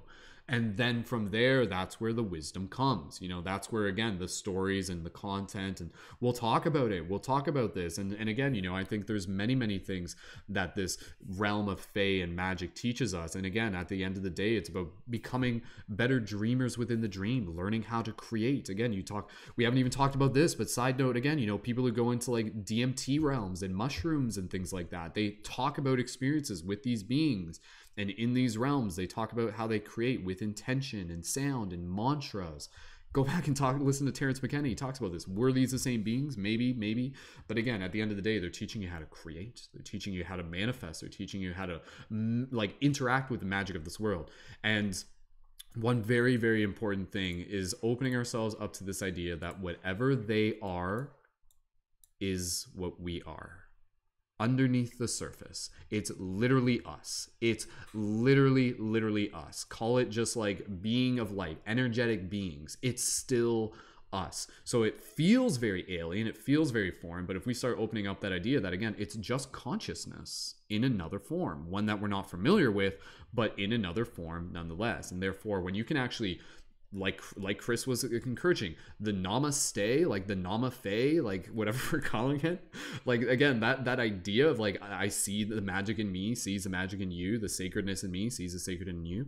And I think people are starting to open up to this. People who are starting to open up right now because of the the collective awakening of TikTok 2020 is what we're calling it, or something. Seriously, we'll look back on this year and be like, guys, remember when that happened? Everyone got woke on TikTok real fast. Like, that was the thing.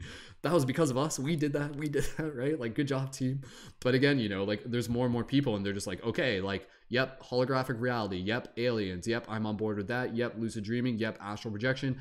And then the faith thing, I think, is almost like this other very important piece of the puzzle that here we are introducing it now, you know, for especially for those who haven't heard it yet, and we'll continue to do so. And it won't always be explicitly like, oh, this is fairy stuff, but again, it will be heart stuff, seeing with new eyes. And again, this is, as we pass it over to Kat here, for those of you who haven't seen, Kat, aka Let Spirit Guide You on TikTok, has many videos that have been incredibly popular that have, again, been basically her talking about the magic of the world. And I'll let Kat tell you a bit more about even just like the inspiration behind these.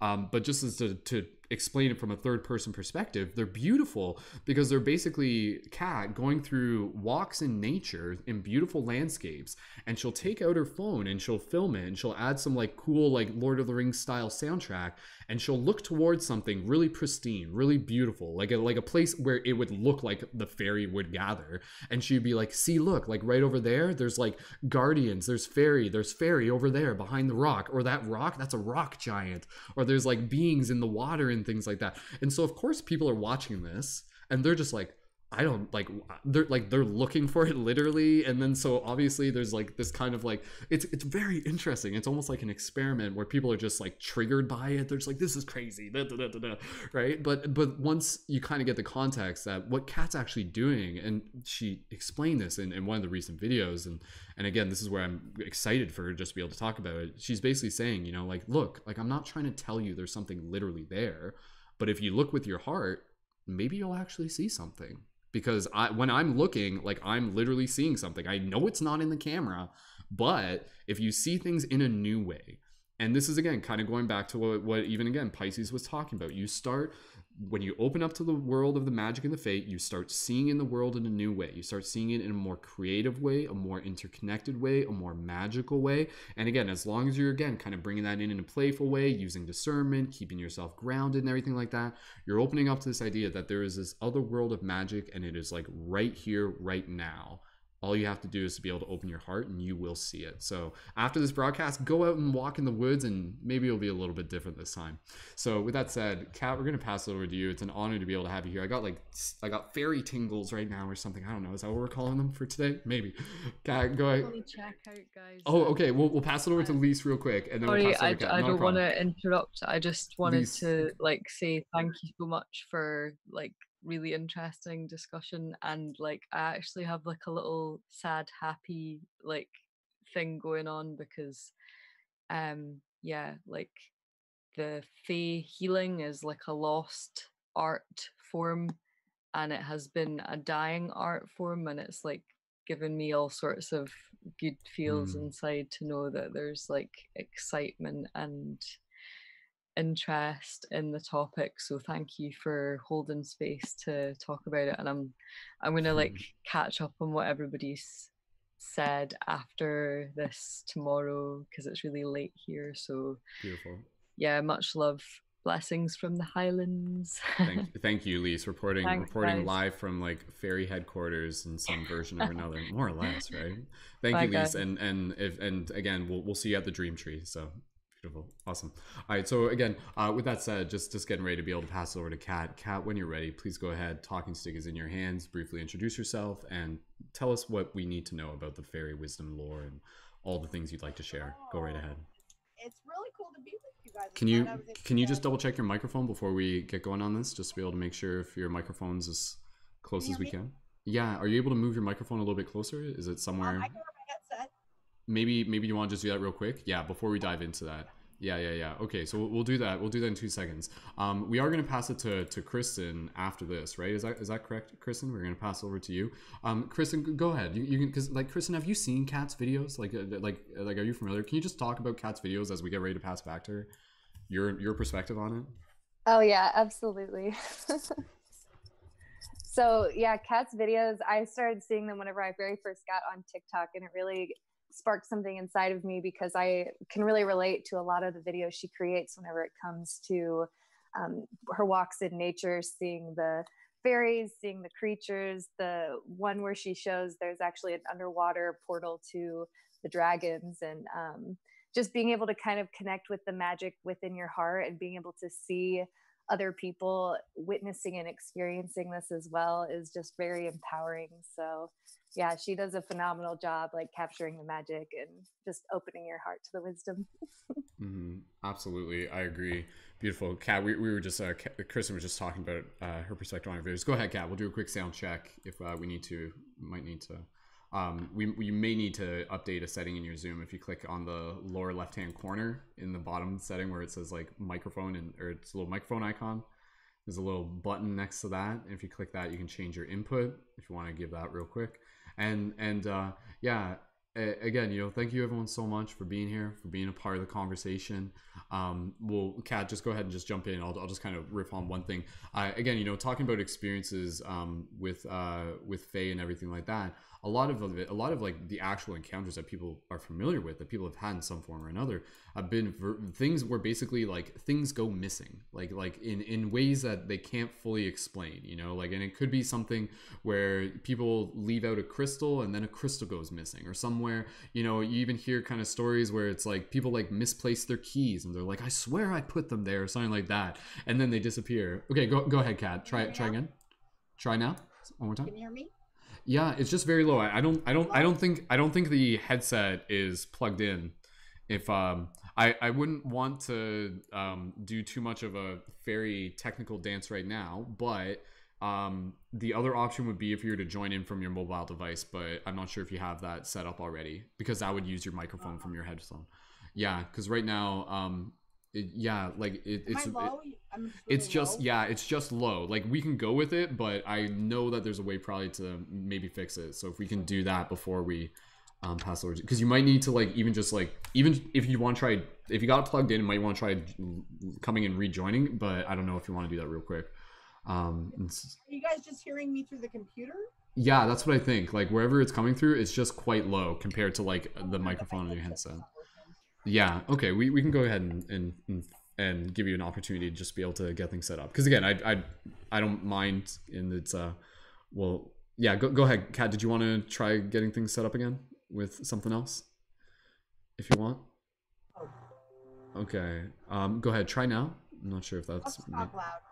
Okay, we're gonna talk loud. I'm gonna boost in the background. For those of you on Zoom, you guys might not be able to hear us best, but if you are on YouTube, you guys should be able to hear it, because I'm gonna boost the game. We're gonna do like fairy magic in the background to be able to fix this. That's not a problem.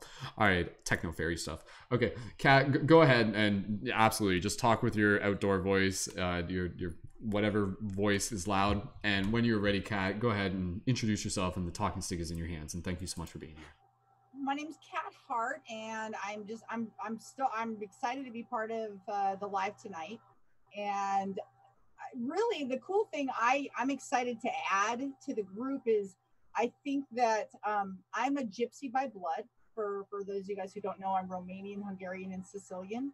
So it runs in both sides of my bloodlines. My family's incredibly gifted, and I have done professional mediumship for about 15 years.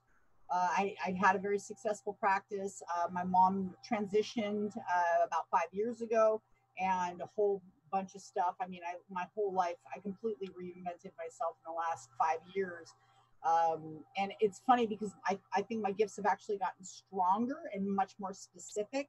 I've always had a very fey, childlike quality about me, and that's never left. So even since I was a kid, that I knew I was different. I knew, like, I just had this, I just could see things. I just saw things always. I always saw things in the forest. I always saw rock faces. I always saw moss people. I always saw little fairies. I always saw everything, everything was real to me. And when I got into Hogwarts, literally my whole life came unglued, because I was like, oh, this is where I belong. This is like, I belong at Hogwarts. Like, I should have gone to Hogwarts. Where's Hogwarts? Like, Why isn't Hogwarts existing now? And for those of you who don't know, there actually used to be a school of magic in Egyptian times, and that is a very real thing where children were identified as magical beings, and they were actually isolated so they could work on their craft and become shamans in that culture. And so scientifically, where a lot of this stems is our vibration. So the higher we're raising our vibration, the more we're going to see, because on the different dimensions and the different realms, we are the ones that are low vibrational. All the other dimensional beings are high vibrational. So it's up to us to work on ourselves to raise our vibration. So if you want to talk to your followers, if you want to talk to your tribe and your people, make sure that you're giving them the basics to even begin their journey into folklore and fairy tales and mystical beings and magic, because a lot of people don't have a basis for it. If it's not in their culture and it's not in their noticeable conscious DNA, they've got to pull it. They've got to strip that armor down, and they've got to be able to, like he was saying earlier about the breadcrumbs. It's almost like a familiarity. You see something, but you may not know exactly what it is. But when your vibration is higher, you see something, and all of a sudden you know. You're like, oh, I know what that is now, because your vibration matches what you're seeing. It's kind of like when the boats came and the Indians couldn't see the boats until they actually landed on shore. It's because they had no frame of reference for what a boat was. So when you don't have a frame of reference and you're a low vibrational being, you don't have the experiences that other high vibrational beings have, and it doesn't make it right, wrong, good, bad. It doesn't mean it doesn't exist or does exist. And the one thing that I love to pull out in my videos is, this is my level of consciousness. This is my experience of walking on the planet. This is what I see through my perspective and through my, big, daisy eyes, so this is what makes me happy. And when I see a rock face, or when I see a moss person, or when I see, the Smurf village, or when I see these things, I just get excited, and I just want to share my vision of what's possible when you raise a vibration to just joy, just childlike wonderment. It's not even enlightenment. I'm not even close to that level. To me, that's like the Dalai Lama. That's like regular life practice every single day that we can all, work towards. However, we have to stay grounded in the scientific. I think as practitioners and as teachers, that it's important that we stay grounded, and that we also have scientific backgrounds for a lot of what we do. So we're not just woo-woo people. We are grounded, intelligent beings that actually choose a higher plane of existence, that choose a higher vibration to exist on, because it's way more fucking fun. That's all there is to it. It's a much more fun existence. And why so many people choose a lower existence and bitch and moan and complain about their lives, I don't understand. I can't even consciously connect with it. I can't even consciously connect with a lot of the horrors and a lot of the things that are out there, because I can't even fathom hurting another being like that. I can't even fathom like hearing somebody scream, knowing I'm causing them pain in some way. Like I would have to stop. I couldn't, even joking around with a friend, if I hurt somebody by accident, or my little dog, I'm almost in tears. You know what I mean? And we've all gone through those phases in our life where we've been low vibration and we've hurt people intentionally with our words or our actions.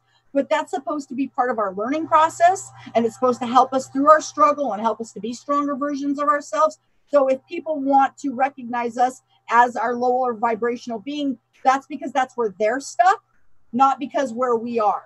So when we're vibrating at a higher level and we're recognizing all of these beautiful things, and we're consciously collecting on this higher plane of existence, this is the type of conversations that happen from it. But we have a responsibility to our followers to be sincere, to have integrity, to be intelligent, have wisdom conversations, not just, oh, look at me, I'm a cute little fairy lady and this is all well and good and everything, but you know, it's easily brushed away.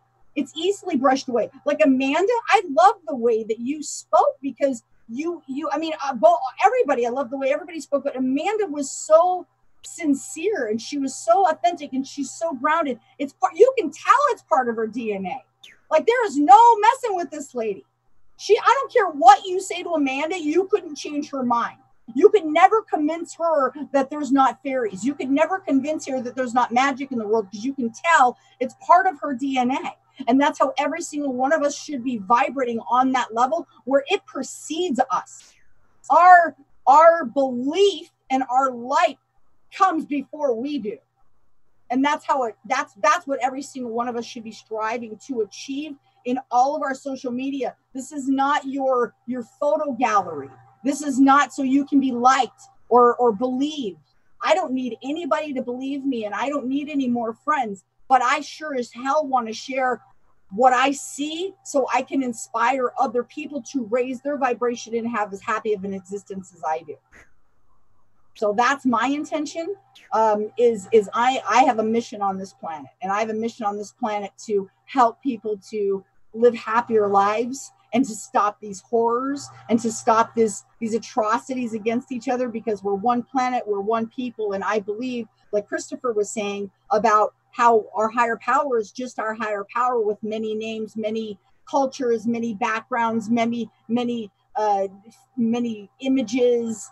It doesn't matter. That's the thing. That's the best part, is none of that matters. None of that matters. The best part is all of our perspectives. The best part is, I love that you see a blue god and I see a green god, and you see a white god and I see a black god, and I see a turtle god and you see a mermaid god. And I love that. That's what makes us beautiful. That's what makes us so perfect. That's what makes us so unique. And that's what we should be excited about, is sharing these stories and sharing these awesome, you know, I mean, I don't want to be like everybody else, and I don't want everybody to be like me. If I can inspire people, I want to see your best version. I want to see your badass fairy, you know, person, you know, whatever that is. Like, even if it's a costume, you know, like, you should create your own costume. I mean, why go to you know, Spirit and go buy one when you can make your own, you know? So it's kind of, I mean, I don't know what else to really say, but Kat, thank you so much. I mean, yeah, no, that was great. Obviously, again, just from the heart and in the moment. So that was beautiful. Actually, yeah, I kind of throw up sometimes. I don't know. It just kind of in the most beautiful ways, right? Like, that was just like nothing but like rainbow puke all over the place. Thank you so much. I puke a lot of rainbows. Oh, don't we all, right? That's what we're here to do, right? Anyways, oh geez, put that on the tagline. Paradigm Shift Radio. It's like listening to rainbow puke. Anyways. But what I was gonna do, Kat, again, we're just playing here. I want to be able to just kind of like let's play here. Let's create a little bit of a scene. Imagine we, the listener, are walking into like some sort of place, and there's a being. There's like this like fairy queen or fairy elder, fairy like shaman or something like that. And they were to like stand there before us. What would they tell us? Like, what would they say to us to be able to say like, this is something you need to know? What do you think would come out of what it is that they would have to share with us in that moment, if you want to just play with that idea? I think they would be asking for help and protection right now, because I think that like our realm, I mean, it's not just our physical realm that's at stake here. I mean, this is multiple beings in multiple dimensions planet. And we're the ones effing everything up. We are the ones destroying it. And so I think that we're, with all of this consciousness, with the age of Aquarius, with all of this alignment, with all of the up level of all of the vibrations, I think we're supposed to be seeing more mythical creatures. We're supposed to be connecting with fairies. We're supposed to be connecting with each other more, because they're begging us for help. They're begging us to save their home. They're begging us to save our home. I mean, somebody has to do it. You know, there's so many people that seem to put money before this earth.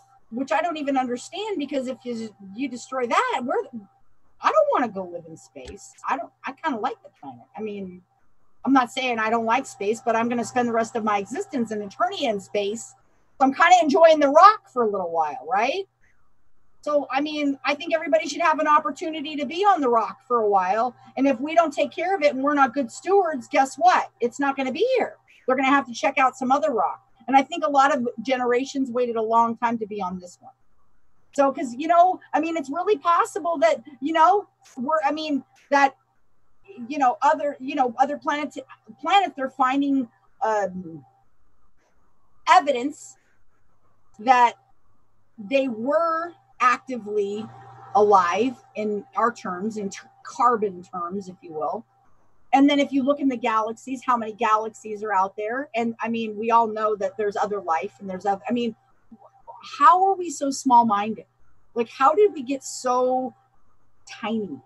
How do we get so just, I don't know. It's really, it's, pardon? Forgetful almost in some ways. It's not even forgetful. And But, there's like, this, there's almost a sickness. It's kind of like in Lord of the Rings when the dark comes and they start recognizing that there's a sickness because the spiders are showing up and the webs are showing up and things are getting darker and things are starting to like because it almost feels like there's a sickness on the planet. So it's like it's up to and dark can't exist where there's light. So we need to play more in the light and bring more people up to that playing field because A, it's a lot more fun, and B, it's the resonance of the planet to save the planet. So it's not just fun, it's necessity for the existence of the human race, along with a rock for our spiritual dimensions to play on also. So we're the stewards. We're the stewards of the planet. So and my most recent video, and I'll share this with you guys for those who haven't seen it. There's so many people that ask questions about, is this real? Is this not real? And the one that sends me absolutely hysterically laughing is when someone goes, I don't know whether to believe her or not. I don't know if she's serious, not serious, full of shit. If she believes this, if she's crazy, like, and they're laughing because they really legit, they have no idea what's going on. That sends me. I laugh so hard at those responses because that's the whole point. The whole point is I want to keep people off balance. I want to keep people guessing. I want to keep people questioning themselves, because if you know what I mean, like, it's intrigue. Like, all of a sudden they're intrigued. They want to know, like, they want to see more, you know. And that's, again, I guess I'm encouraging you guys to do the same thing with your audiences, because and you're crazy. You're gonna get, I mean, people are like, oh, are you on mushrooms while you're, and I believe in psychedelics, don't get me wrong. However, I do not do psychedelics while I'm making the videos, because specifically kids are watching these, and I don't want that energy in the videos. If I was going to do a psychedelic video, I would say this is a psychedelic video. So these are just fun-loving videos for all ages, and I don't want kids to think I'm on drugs doing the videos. And so that's the only reason why I clarified recently, and I said, hey, I know some people have been like, are you on drugs, or are you crazy, or are these real? And I just said that magic is in the eye of the beholder. Like anything else, some people see magic and some people don't. And it might be part of your journey and it might not be part of your journey, but I'm not here to judge that. And the thing is people are like, well, oh, is that moss person real, or is that rock giant real? Well, who the hell am I to say if it's real or not? I'm just telling you what I see, and I'm just telling you what I feel. I can't tell you if it's real to me, but what does my opinion matter to you? It shouldn't. It shouldn't. It should matter what you think, and that's for the audience. It should matter what they think. If they see it and they connect with it, all of a sudden their heart space is opening up. And the one that makes me get really emotional is the people that are going on there. And in fact, oh my God, you guys, I just did a crying video. I've never done that before. I've never been that vulnerable.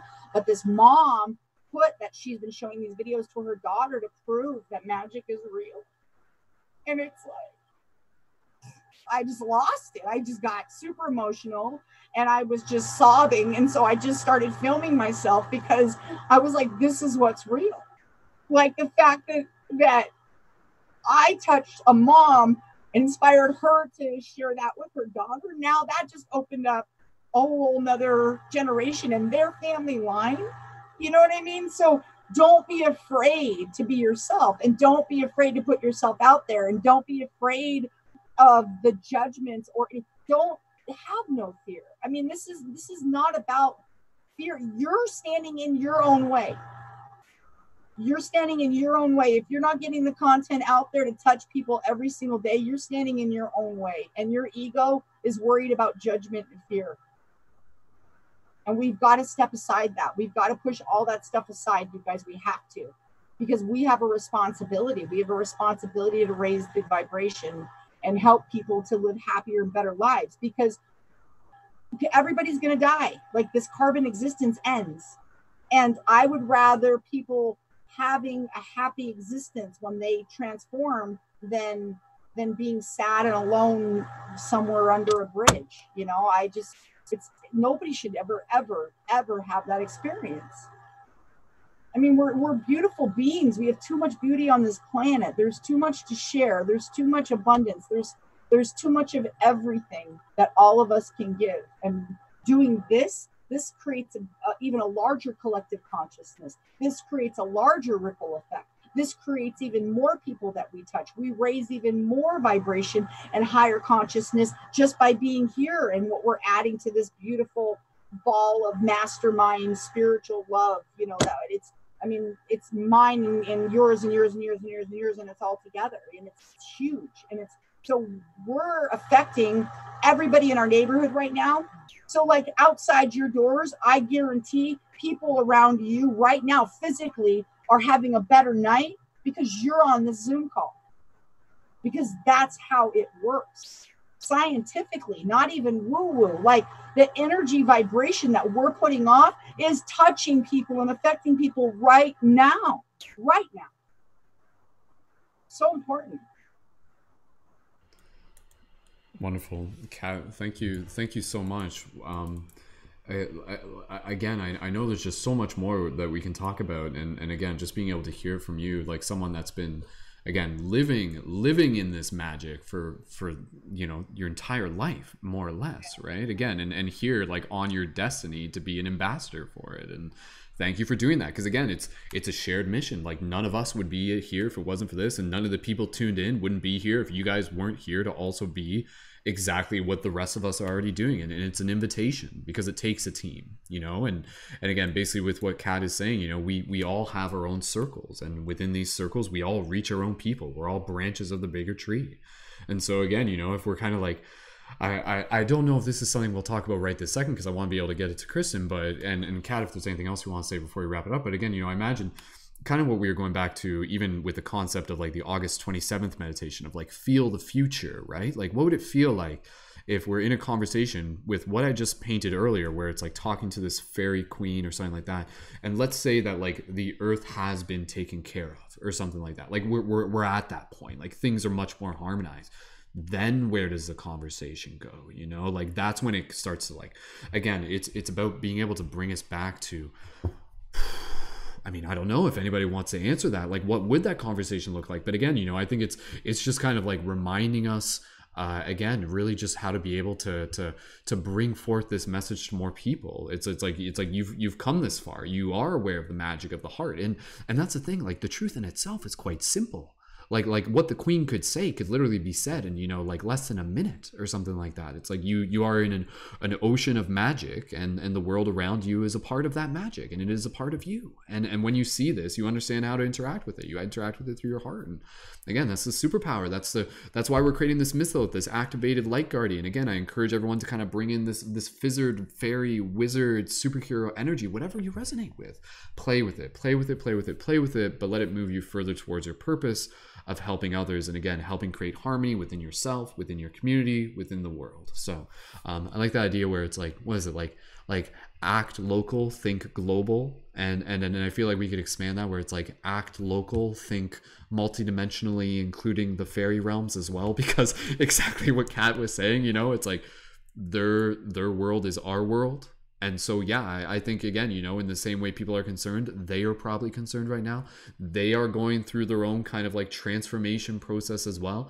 And again, just opening up to the idea, this doesn't have to be a conversation today, but what could that relationship look like in the future? What could we learn from them? What could we help them with? And what could they help us with? Because I think that's a very powerful idea where it's like they need our help and we need their help. Like literally, right? Like it's not just mischievous, like, you know, keys disappearing, crystals being placed here. Those are things. Those are ways how they communicate and things like that. But the relationship at its core, again, is much more grounded, much more real life, much more boots on, you know, here, putting our hands in the garden, getting our hands dirty, and, you know, showing up for the planet and showing up for each other. Kat, go ahead. Yeah, I was just about to pass it back to you. Go for it. Conscious thought leaders, that we always put out content that is positive, uplifting, supportive. Even if something feels negative or you've been attacked, do your best to flip it a 180 and put the lesson in it, like how to get past this, whatever the event is. Take the emotion out of it, because we've got to get a little bit more control as spiritual beings. We have to get more control of our emotions, because that's how people take us more seriously. I know when I'm highly emotional, I don't feel as credible. And so when I'm much more grounded, I love that the emotion comes through my voice because I'm animated, but at the same time, I'm not losing it. You know what I mean? Like, I don't have to, again, that's about your ego having to prove a point to somebody. We don't have to prove anything to anybody. If we keep our vibration at that level, we're going to attract people like moths to the flame. You know, people are attracted to the light. They're attracted to the joy. What does she have? I get more comments of who's your plug? It cracks me up. I know, because they want what I'm taking. And I was like, are you kidding? If I could sell this, I wouldn't be here. I would be like the richest woman on the planet. I mean, it would, you know, that's just silly, you know? So you want people to, you know, want what you have, you know, and how do they get it? By being the most authentic version of them. There's nothing anybody can take from me to get to be like me. That's not reality. You know what I'm saying? Now they can vibrate at their level and be the best version of them. And when they are, all of a sudden they're resonating with me. Right. And that's what's so cool. And remind people when they compliment you and they see something beautiful in you. So any of you beautiful people, that all the stuff that you're saying, the reason you're even saying this is because it's resonating inside of you. If it wasn't already in you activated, you wouldn't even be able to see it in me. You can't see what's not activated in you. Yeah. Truth. So when you see that beauty and you see that level of enlightenment, that's because it's already activated in you to be able to even see it and recognize it in another person. Yeah. Absolutely. Yeah. Thank you. Magic from the fairy queen herself. Because again, like that's what again, you know, like that's what I'm seeing and what I'm leaning towards is like, yeah, like these beings, like they're like ancient, right? Like whatever they are, they're ancient, they're of the earth, like they are born into the spiritual principles. So all these things that we're learning, call them chakras, call it law of attraction, call it positivity, call it law of perception, any of these things, these are all the teachings of the spirits of like the fairy lore and the fae and everything like that. You know, like whatever this queen is, like assume it's like a highly conscious being, and again a reflection of that same energy that is already inside of us. But Kat, that was incredibly beautiful, and I'm so grateful for you being here again, just as I know, like literally like a role model for many of us. Like again, I was so excited to see you on TikTok when I joined, because I'm just like, whoa, okay, like she is helping lead the way, let's try to keep up. So yeah, but it's beautiful, and so many powerful messages there, and again, exactly, you know, what people need to hear is your magic is in being your authentic self, and when you do that, it comes forth and it invites other people to do the same, and it's the ripple effect. So Kat, go any Stop final yourself, don't stop yourself, don't stop yourself, don't stop yourself, don't stop yourself, don't stop yourself, don't stop yourself, don't stop yourself, don't stop yourself. Don't stop yourself! Stop it! Stop it. You guys are too important. The message is too important. Stop stopping yourself. Let it flow. Beautiful. Kat, thank you so much. And is there anything else? Are we ready to pass it over to Kristen? Is that okay with you? We'll do that now. Before we Perfect. do, One second for whoever's talking. I have to adjust the gain, or else it will blow out the speakers for everyone else. And Kat, if you want, just put yourself on mute. Sorry, was that Amanda? Was Amanda jumping in there? Yeah. Okay, Amanda, just give me 2 seconds here. I'm just gonna pull the gain down. And now go ahead, Amanda. Go ahead when you're ready. So I just wanted to jump in and say goodnight to everyone, and I really appreciated all of this. I have to get going and get my kids back to sleep. They've been jumping in and out this whole time, and my battery's about to die. So I just wanted to say goodnight to everyone, and I appreciate all of you. Awesome. Thank you so much again, Amanda, and good night to you as well, and we'll see you soon. Beautiful. Awesome. Wonderful. All right. Again, just for those of you who are just like, how do I watch Kat's videos? Let Spirit be your guide on TikTok. So let Spirit be your guide on TikTok. You can find that, and then from there, that's also linked into her Instagram as well. And of course, yeah, absolutely go check it out. And again, if you're looking for the notes afterwards, they'll be in the YouTube info after the video is aired. So, with that said, we're gonna pass over to Kristen. Is that cool? Thumbs up from Kristen. Is that what we're doing now? Cool. I just wanted to make sure nobody else had anything else they needed to jump in on real quick. Okay. All right. So we'll pass over to Kristen. After that, Tim, would you want to go after Kristen if you have some stuff you want to jump in with, or you just let us know. Otherwise, again, from there, I think what we'll kind of do is just kind of like open it up into kind of popcorn style and get some more.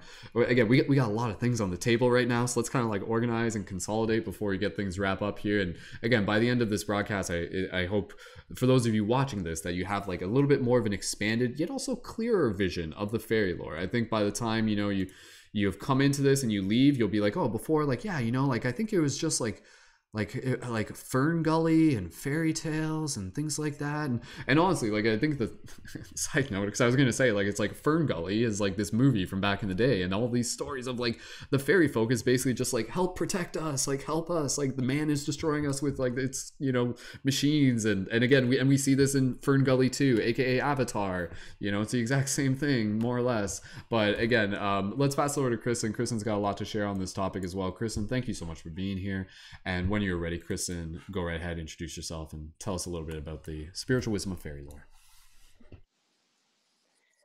Namaste, everybody. I just wanted to give my gratitude for each and every one of you sharing and holding beautiful space and always bringing such beautiful light and compassion. It's always lovely to connect and to share wisdom with one another, and just so much gratitude for each and every one of you. It was funny getting ready for this podcast. I was like, wow, I have way more to say about fairies than what I can probably fit into my time slot. So I really had to kind of like pick and dive into which ones I'd like to share. But I think the overall message that my experience with the fairy realms and spirituality in general has just been to really release fear and judgment. And once you can achieve that level of a heart space of not holding that fear and not holding that judgment, everything kind of opens up for you. So if you are interested in learning more about the different realms, fairies, dragons, unicorns, aliens, UFOs, OUs, whatever you want to call it, to just really be sure that you're coming from a genuine heart space that is filled with love and gratitude, and letting your fear and your judgment just dissolve. And that's going to really bring you to a higher vibration and an easier space to comprehend. So from there, I'd like to just share a few of my own personal stories. So as many of you all have already said, like, take this as my own experience. This is my reality. This is what I have experienced. Take what resonates, leave what doesn't. But my journey with fairies started when I was about 3 or 4 years old. I remember going on a hike with my family in the woods, and I remember actually seeing them, and I had to do some meditation to kind of pull up the images in my head, but it was like almost like glowing eyes that looked like sticks or leaves. And so, I would kind of notice, and I'd go over and interact with them and just kind of feel their energy. And they're very playful and very fun. They do like to play tricks, but it's all out of good spirit. It's all out of fun. It's like the joke of like, oh, the fairies will take your things or hide your stuff. Okay. But if you ask for it nicely back, they're going, you'll get it back. It's not like, some horrible mythos where it's like, oh, they're going to steal your keys and then you're going to have to go get a new car or whatever. But like, so just holding that respect for them and knowing that like, it's all coming from a place of love. So like anytime my stuff goes missing, I just give them a good laugh and, go around for a while, but it always ends up turning back up. So, but yeah, absolutely. As far as so much wisdom has been shared here tonight, and I just want to share a little bit of my own, personal experiences on it, but it's also really hard to not be, I don't know, it's sharing from the heart space here, guys. So, but yeah, absolutely. The fairies come with a, negative side, I guess you could say, as some of the people have mentioned here tonight. Like there are negative stories that come with the fairy realm and the stuff that goes into that, and kind of keeping in mind that they do have other entities that live in the realms that they live in. So we exist with polarity, right? So there's going to be, with the light, there's always darkness, and the darkness kind of feeds into that fear and that judgment. So whenever you are coming from a place of fear and judgment, you kind of open up the opportunities to experience those fear monsters. I'm not really sure what to call them, but so in my own practices, growing up as a child, I was very close with them. We would play in the creeks. They would show me their little villages, and we would run around and have so much fun, just creating stories. And oh goodness, my phone's gonna die soon, but that's okay. So, but in my adult life, trying to reconnect with them, I've been able to do so in the dream space, and really being able to connect with them in the dream space has been able to answer a lot of questions. And as far as like the negative stuff, the people going missing, in instances like that, there is a creature that is like black. It's kind of stocky. It has like long, skinny legs and arms that come from it. But it is a creature that feeds off of fear. So if you are around them and you don't have, you don't hold that fear, they cannot feed into your energy or be in your space. So I think it's just important to keep in mind that, come from the heart space and let fear and judgment go, as my sweet husky is just agreeing with me on this. So that's really all the wisdom I have to share in this moment. But like I said, I could really go on and on about all the creatures that exist in the other realms. But just keeping an open heart and asking for, the experiences. And whenever you do see magic in your reality, to really just connect with it and appreciate it for what it is, and give gratitude, take care of the world around you. And, it's going to take care of you back. So I can say there's been a lot of instances where I've felt kind of lost or misguided, and I'll just go into the forest and I'll connect with the fairies, and they'll fill me with love and gratitude, and just being able to really appreciate the beauty that's in our everyday. So holding gratitude. Thank you all so much. Awesome. Thank you, Kristen, and thank you, Kristen's husky, as well, for adding to that conversation there. It's just like, oh yeah, it's like maybe they must have like, maybe dogs exist in the fairy realms, they must have like their own versions of them or something like that. I don't know, fairy dogs or something, or maybe dogs have like other versions of themselves and they got like fairy wings or something like that. I don't know. I'm just kind of brainstorming here. But anyways, Kristen, I was just gonna ask you, because I know your phone's gonna die soon. When you had your encounters when you were younger, was it, again, just kind of getting like documenting here, was there like a visible thing you saw? Was it more of an energetic? Were you kind of seeing it with your imagination? Can you just give us some more details on that? Yeah, absolutely. So as a child, as a very young child, it was very physical. They were kind of, like I said, they're kind of like, they look like sticks and leaves. So whenever you see them, they kind of blend in, but like they're I don't know, it's hard to describe, because they're very like camouflaged with the nature that they're around, but they are very real as well. But it's also, they're allowing you to see them, or you're connecting with them. So like whenever you're young and your imagination is free and you don't have all of the layers of traumas that you gather throughout your life, it becomes harder to see them. And so like now whenever I do have interactions with them, it's always very energetic. Like I can always feel them instantly.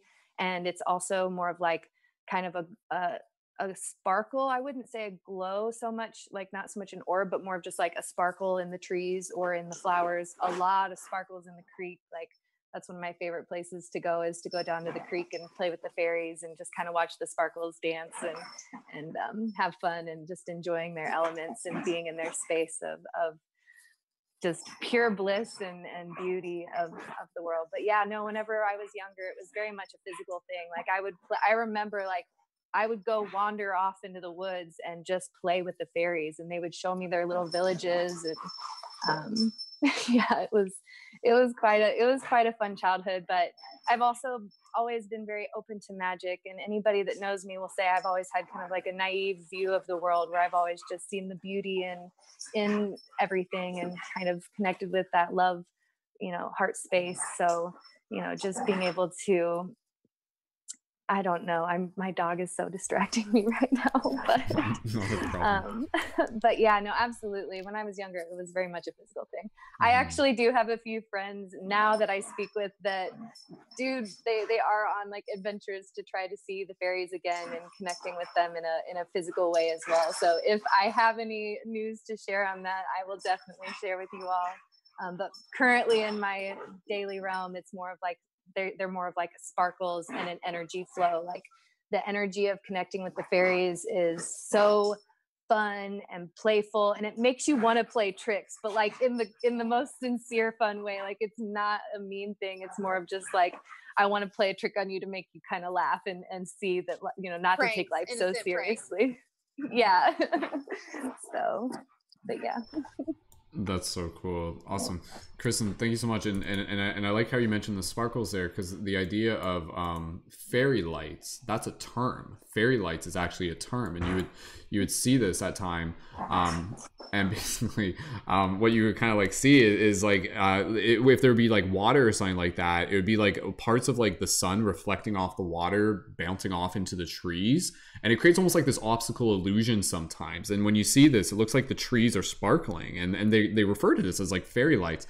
But some people also associate this with, again, like kind of like the presence of fairies. And yeah, and just again, a little bit more context out of my own curiosity, plus I'm sure other people are just kind of curious. When you say you saw like their little villages and stuff like that, was it like basically just another place in the forest, but from that perspective of magic, it was like, oh, here's this thing, but it literally was like, here's a tree, but it's kind of like you're augmenting it with like different properties, even though it's still a physical place you're walking in. Like there weren't like, oh, here's the post office, like here's the restaurant or something like that. But can you just explain a little bit more when you say they showed you the villages, what you were seeing there? Absolutely. So that's a perfect question, actually, because the villages that I saw were actually in the runoff from the creek. And so it was basically all rock bed. And within the rock bed, there were different, like, you kind of see the holes. I don't know, I'm seeing it right now, but it's like there's like holes in the rocks, and that's like where they live. That's their houses. And then there's kind of like little pathways in between the rocks, and that's their roads. And there's like acorns and so it's the physical things in this world. If you were to walk up to it with just plain eyes, not trying to see the magic in it at all, you would walk right by it and you wouldn't see a thing. It would just look like some rocks and some sticks and some trees. Okay. So it's not like, if you were to walk up on a child saying, I'm playing with fairies, you would probably look at them and say, oh, you're, oh, so sweet. You're, how beautiful, because all you see are the rocks and the trees and the acorns. But whenever you see it from that place of magic, you can actually see their homes and their roads and their families and where they stay. And I mean, if they allow you to see it, I can't say that everybody is going to be able to have that experience. And like I said, take what I'm saying from my own perspective. But yeah, no, absolutely. I remember seeing their villages like clear as day, and they would have me like help them rebuild the places where if it had like rained a whole bunch and the rain kind of washed the rocks away, like maybe that took a few people's homes away, and so I would come over and I would like help rebuild the little homes and bring them some extra acorns or you know, whatever sticks or leaves or flowers. Like fairies love gifts, and if you leave them gifts, they'll probably leave you gifts back, as Chris was telling you. So, you know, but yeah, absolutely. It's like that place, like you have to come from that heart place of like you see the magic in the world and it appears for you. That's awesome. And maybe just one more thing, like a lot of this perspective that you're speaking of having as a young child, was this something that was like very much like it wasn't something that like you had already been thinking about because of external impressions from like media, stories, family? Like, was this very much just kind of like you just started doing this just on your own, very intuitively and naturally, before people even told you, hey, this is fairy stuff? So I grew up in a very, my family heritage does not necessarily believe in fairies or mythical beings of any kind. So it was definitely not something I learned from an outside source. It was something I always connected with. I just always remember having imaginary friends, or like I said, I would go play in the forest and I would go off by myself and just play for hours at a time. And that's not anything that my friends did or my family members did. It was just kind of something that I did. So it was very much like I was kind of ostracized for being this way, which is probably why it's hard for me to speak about it now. But yeah, no, it was definitely not something I learned from anybody, or, you know, it was just, I would say they came to me. Like I was introduced to their area and they saw something and said, hey, we're going to interact with this soul. And then it kind of just grew from there. Mm-hmm. That's so fascinating and beautiful to hear. Because again, you know, just part of the reason why we're documenting this, having this conversation, is like, hey, if Kristen's experience can happen for her, this experience can happen for other people in different versions and different ways. And it gives us something to kind of like have our mind open for and to start kind of like looking for. And again, you know, you're never too old to be able to, you know, keep your eyes open for this. So honestly, by the time people are done listening to this podcast, and next time you go through the woods, start looking at things a little bit differently. Open your heart, open your mind, play with it. You'll feel it out. You'll feel it out. And I again, this is something that, again, going back to what Chris was saying as well earlier, and from here, we'll just kind of get into popcorn style discussion. So if anybody else just kind of like, as we go around, jump in, and maybe I'll pass it to, again, Kristen, just before you have to head off. But I like this idea that, again, you know, we can almost think of fairy as being, again, kind of like spirit guides or like protectors of us. Like you can imagine, like this is literally kind of the story. And again, I'm telling you this to help us get the bigger picture, where it's like, here we are in this physical world, us gosh darn humans in our amnesia, so oblivious to the magic around us, so stuck in our ways and foolish sometimes that we're going to need some damn help. Like we're going to run into problems and things like that. So like these other beings, they have the opportunity to help us in a variety of ways, to guide us, to assist us, you know, to leave little trinkets, to interact with us. Again, very much like Kristen was doing. Go ahead, Kat. I could see you thinking about that. Tell me what you think. Yeah. Well, because for me, and again, this is just this is whatever is in my DNA, but it seems more like they're stewards of the planet, and they're more about taking care of the realm. And I wouldn't say that they're here to like help us. I almost think it's the other way around. I mean, I like how you're saying they're here to remind us of who we are, but like everybody kind of have said tonight, they get to choose whether they're showing themselves to us or not. So they're actually sensing our vibration, our intention, and those, you know, that kind of thing. I mean, and as much as they might want to help us, I again, we have to be in the space to even be open to accepting any type of help or see that there's even a problem. Because I think there's a lot of people that are so asleep and so consciously unaware, and so unawake. I don't know how else to say that they're just not, they don't even think that there's, I mean, they're so consumed with all the crap, you know what I mean, that they don't even realize that there's a bigger picture. So for me, that would be like the fairy realm, like that's their constant battle, is to take care of the planet, not necessarily take care of us, because we're just a shit show, you know, like as humans. So that's the only tweak I would make, is that it's not that I don't think that they're here to support us, but I think that that's what the angelic support is for.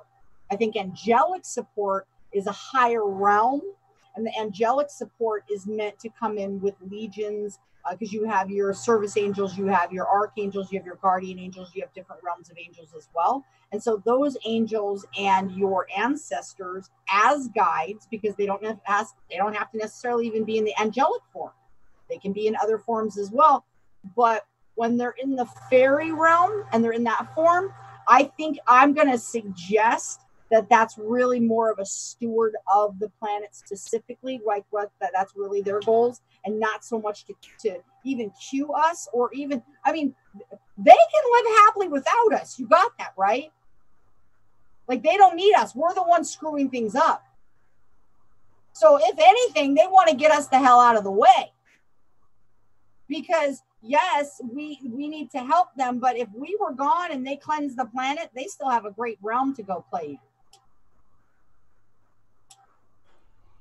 in. Can I tune in? Yeah, I was about to. What? Sorry, go ahead, Kat. Just finish your thought, and then we'll pass it to Chris. They don't need the carbon beings. They don't need They don't need the three-dimensional beings. It's not necessary. Okay, so one second, Chris. I just have to adjust the audio gain here real quick. Yeah, no. For a quick response to that, Kat, I agree, and I know Chris is going to talk a little bit more about kind of like these different beings in different dimensions have different roles. Like, I think that's how we have to look at it, and then once we start to understand what the roles of each one are, then we figure out what the relationships look like. So, Kat, I agree. Thank you for helping us crystallize there. That's what we're here to do. Just give me 2 seconds, Chris. I just got to adjust the gain for the audience, and we'll pass it over to you. Okay, you're good now. Go ahead, Chris. Jump right in. Thanks. So I totally 100p.org agree with Kat. Literally, and I think so some of the words that you were missing is like you said them, but just in a different way. Like, the Fae do not want to help 3D matrix. Like, they don't want to help third density people who are like stuck in the matrix of religion and society and politics and like shitting on the earth, right? So like but then now 4D, they're like a step up. So like they're in the in between.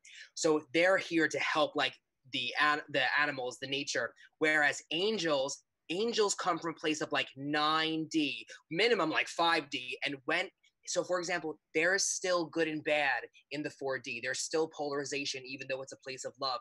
Whereas 5D and up, it's just energy, right? So angels look at helping us as helping themselves, because we are all one. Whereas fairies still come from a lower density, and they still have a tiny bit of ego. So they exactly. So I totally agree with you, Kat. Yeah. Chris, thank you for jumping in on that. And again, that's where, like, again, we start looking at the fairy and how these different beings kind of associate. Again, like these like higher dimensional beings, again, they're like much more conscious. Ego is kind of dissolved. But again, these fairy beings, they're very similar to us in terms of kind of their personalities. You know, like, they do things, they get married, they have funerals, they farm, they cook, they dance, they celebrate, and they also have their own ego, which again kind of goes back to this idea that you listen to the different stories of the Fae, and it's like, yeah, we admit, like, there's a hell of a lot of them that are mischievous and tricksterous and stuff like that. Like, they have this energy, but like how they choose to use it is again going to be very personal debate based on, again, who you're kind of interacting with. So don't assume all Fae are good, don't assume all Fae are bad, but just be aware that, like any human, you have to use discernment and decide where you're setting your boundaries, and again, just be open to developing a healthy relationship. I wanted to be able to make sure that we're passing over to Kristen before our battery runs out real quick. And then again, we'll just keep passing it around here. So we'll do that first. Kristen, when you're ready, go ahead. Any maybe even closing thoughts before you have to head out? Absolutely. Thank you so much, Brendon. I just did want to share like one final thought, is that the energy that the fairies really try to embody, in my perspective, is to just really connect with that inner child, that childlike nature, that bringing that honesty, that heart space, that love, that compassion for all, and just reconnecting with that, you know. And that's kind of, for me, what connecting with the fairies is. And so, you know, just holding that innocence of the world is a beautiful place, and you can see the magic within it, and that, yes, absolutely, like we need to take care of this beautiful planet in order to continue to see the magic. And so, in order to do so, connecting with our hearts and connecting with our light. And yeah, absolutely. It's always a pleasure connecting with you. Lovely, lovely souls. Thank you so much for beautiful space. I always send you all so much love and gratitude for the wisdom shared and the energy passed along. So thank you all so much for the lovely space, and I hope you have a beautiful evening. Beautiful. Thank you, Kristen. And may I say, you are glowing with fairy energy tonight. So yeah, beautiful, awesome, wonderful. For everybody looking to connect with Kristen, Pin Oak Rising on Instagram and TikTok, be sure to find her there, and you can also find her in the Discord chat as well. So Kristen, thank you again. Beautiful. All right, team. So again, just kind of creating the container. We're in the final end of the show here. We're just going to talk for, I would say, like, I don't think we need more than another half hour. I would say at the most. We'll finish it off with a little bit of a meditation, and we'll keep it just as a very simple meditation. But yeah, again, from here, I'll just kind of open things up because I want to be able to just kind of let you guys decide, like, if there's anything that we haven't covered yet. Keeping in mind, people who are listening to this, they may be brand new to this topic. What other things do they need to know? If we're talking and encouraging them to be able to develop this relationship, what could that look like? How could it start? How can they make sure it's healthy?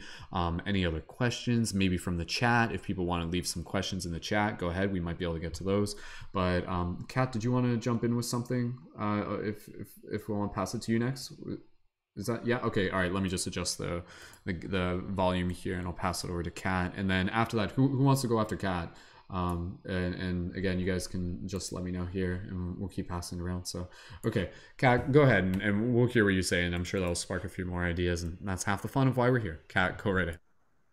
I think the biggest thing I want to get across for the listeners is if you are new to opening your spiritual self to anything in general, if you're raising your vibration, if you're new in your practice, no matter what your practice is, just make sure that you are learning the basics and getting the basics down, and do what's comfortable for you.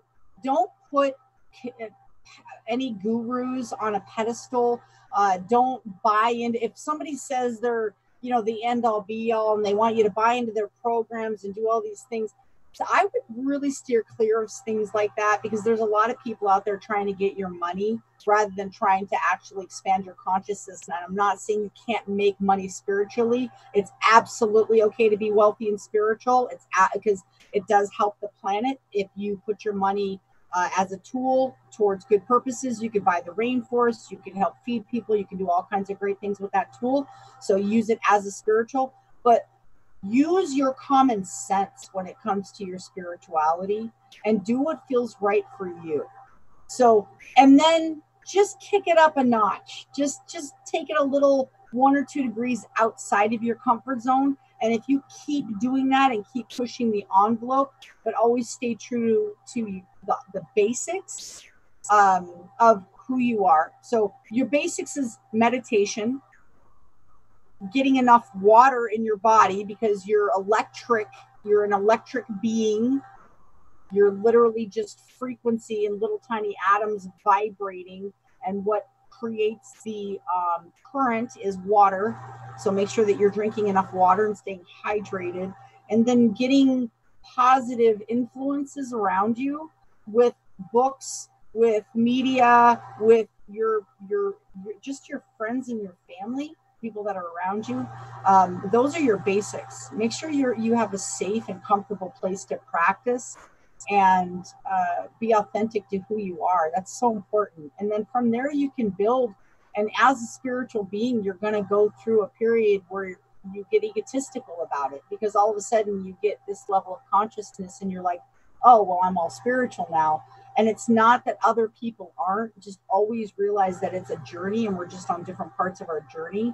There's nobody better or higher, or there's no better person. Not even the Dalai Lama. He's just vibrating on a different level. He's in a different part of his journey. He's not any better or worse than any single one of us.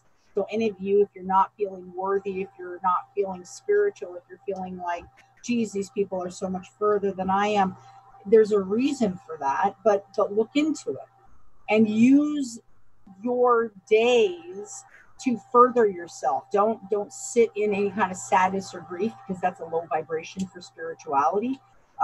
Always strive for something positive and feeding your brain constantly. I listen 1 to 4 hours a day of something positive while I'm driving, while I'm while I'm spinning around and working. I'm always have something positive going on YouTube, whether it's a meditation or whether it's a positive just talking. So please, that's what I would say, is it's so important that you raise your vibration and maintain it. And it's just practice and give yourself some patience. So I guess, I don't know. I guess that's because from there you can build everything from there. You can build your expertise. You can find your niche. You can find what you love. You can find what you're good at. You can find, where your spiritual stars align for that you're supposed to help the planet. And you can find all of that from there. Beautiful. Awesome. Thank you, Kat. Absolutely. And again, we're always, again, just reiterating here for everybody, again, just in terms of the practicality of spirituality. Yeah. Like, just again, kind of like saying it, as Kat already said, like before you, it's like, I listened to this podcast and I'm really excited to be able to talk with the Fae and to astral project and to, become like all of these amazing things that I hear about people talking about. That's great. Let it feel like it's something that's sparking your interest, sparking your curiosity. But at the end of the day, especially again, even in relation to this topic, the most important things that you do before you run out the door to go be able to connect with fairy, so to speak, is to be able to pay attention to your diet, your physical exercise, sleep, water, sunlight, and meaningful social interaction. Community, the things you surround yourself with. So that's just kind of the way that I literally, and then Kat just again kind of like reiterating that back, but absolutely, those things there, because again, when you do that kind of like helps you create the physical body, and then again, that creates your temple, that creates your foundation, and then from there you're more capable of kind of entering into these other ideas, spaces, metaphorically, literally, whatever they may be, from a more grounded place. So that's very, very important. And again, and as we do this, it allows us to kind of become more conscious and more aware of the different energies that we're interacting with, and it allows us to be able to use like discernment, and it also allows us to be able to develop more of our extra senses and things like that. And this is kind of what we're talking about, where it's like, hey, if you do want to be able to eventually kind of practice going into the woods and just even you can do this where it's just kind of like do that and just kind of like scan the woods and just kind of be like tuned in with this, like that's a very like energetic practice that you don't have to do searching for fae. Again, you can like do it and just kind of like do it in your own practice. You're playing with chi. Literally, you can just walk up to a tree, hug a tree, feel the biorhythm of the tree, connect with it there, right? Like you don't have to, like, again, if the purpose of the fae is to be able to remind us to be able to connect with nature, we don't need to be able to connect with the Fae first in order to connect with nature. And when we connect with nature, we are connecting to the Fae. So if you're like, how do I connect with nature? Go out and hug a tree. Like step one, just do that. Make a habit of it. And like literally in a way that's almost playful, because like I do this. Like I do this when I go into the woods. Like I'll talk to the trees. Like, I'm literally just like, hey guys, like thank you so much for doing all the things you do. Like, like I appreciate you, in the same way you would like say thank you to someone working at the grocery store or something like that, which another thing you should do, side note, if you're like at the grocery store, please just tell people, just be like, thank you for your hard work. That's all. And do it from a genuine place, and they'll just be like, let's start crying. They'll be like, nobody said that to me in 5 months. Like seriously, you never know, right? And so here again, and maybe the Fae, maybe the trees, maybe nature itself is just kind of like longing for that. Not that it needs a recognition, but god damn it appreciates it. And it's just like, wow, like thank you. Like you guys know what it feels like to be seen, to be heard, to be loved. Like why are we neglecting nature from doing that same thing? And again, I think when we do that, we're starting to see ourselves through nature as well. It's like this little thing. And then I know Samantha actually jumped on here as well. Samantha, welcome back. We're just kind of in popcorn style discussion at this point, and then we're getting close to wrapping it up. But again, people are just like, they're like, okay, like you need to like go into nature. That's what we got to do. Go into nature. That's great. I agree with that. But again, we are nature. We need to go into ourselves, like Like what? You know, like as if we somehow forget that step or something like that, you know? So go into yourself, go into nature, do these things. And again, as you do these, approach spirituality from this like grounded, playful, exciting perspective where you're open to seeing the magic. And again, the purpose in doing this is to be able to help clear the dirt off the lens of your heart, to shine brighter, to become a beacon, and to inspire others to do the same. And this ripples in a way that is bigger than we know, because this is about a generation that we're creating that is coming after us as well, you know? So it's like, what happens when we integrate and embody these viewpoints and these perspectives and these lifestyles, and then the children after us? What happens when they grow up knowing that magic is real? What world will they create? Let's stand for that today. So, and that's what we're doing. It's literally happening right now. It's literally like this conversation and all the other things, all the TikToks you're seeing, it's happening right now. So if you guys are excited to be a part of the collective shifting consciousness, drop an 1111 in chat. And thank you guys so much for showing up. Thank you for being shifters. Thank you for being light guardians. Thank you for being the magical beings that you are. All right, let's keep, who wants to go next? Just give me a thumbs up before you unmute yourself. We're going to pass over to Samantha. Just give me 2 seconds here, just to be able to adjust the audio gain. And with that said, we'll pass over to Samantha. Samantha, let us know if you've kind of been like tuning in for some of it. There was probably a bunch of stuff that you missed, but whatever you would like to be able to hit upon, go ahead, Samantha, when you're ready. Talking Sig is in your hands. Absolutely. Thank you so much. I just popped back on to see what was happening. I've missed all of what I've missed, and I loved what I've stepped into. And just to add to what you're saying is what I'm seeing is with this new paradigm shift is we're stepping into no more days of the gatekeeper. You know, the only gatekeeper that exists is thyself. So it's getting past all of that and then recognizing that if there are people that are still coming into your realm that are like, oh, I can't speak with you because you don't have 10,000 followers or X, Y, and Z, they're just stuck in old paradigm ways. And it's like, yeah, like brush that off and let them know, like, and you don't even need to like iterate it. You don't even need to tell them, but like when the time comes, they're going to be coming to our doors anyways. They're going to be like, so I know I didn't answer you last time, but, and we're just gonna be like, come on, man, we've been waiting. There's like a seat for you right here with your name on it. What do you mean? Like, you don't even have to ask. Door's been open. Like, and that's what it is. Like, I keep seeing people who have, you know, we've worked all of our lives, right? But like, what does society make work look like? You know, I'm sorry I'm taking away from fairies, but like we have been working, we've been doing the work, and people who have not been doing it in public, like maybe it's going to be hard for certain egos to see us shine and to see us come in and step into our power. But like, I can guarantee one of your biggest fears that you have about coming out into your own power is how powerful you are, is how magical you are, is how like much you resonate with this right now. It's because it's real, like, and it's happening, and it's we're creating this new world, this new earth. We get to be the creators of our own realities.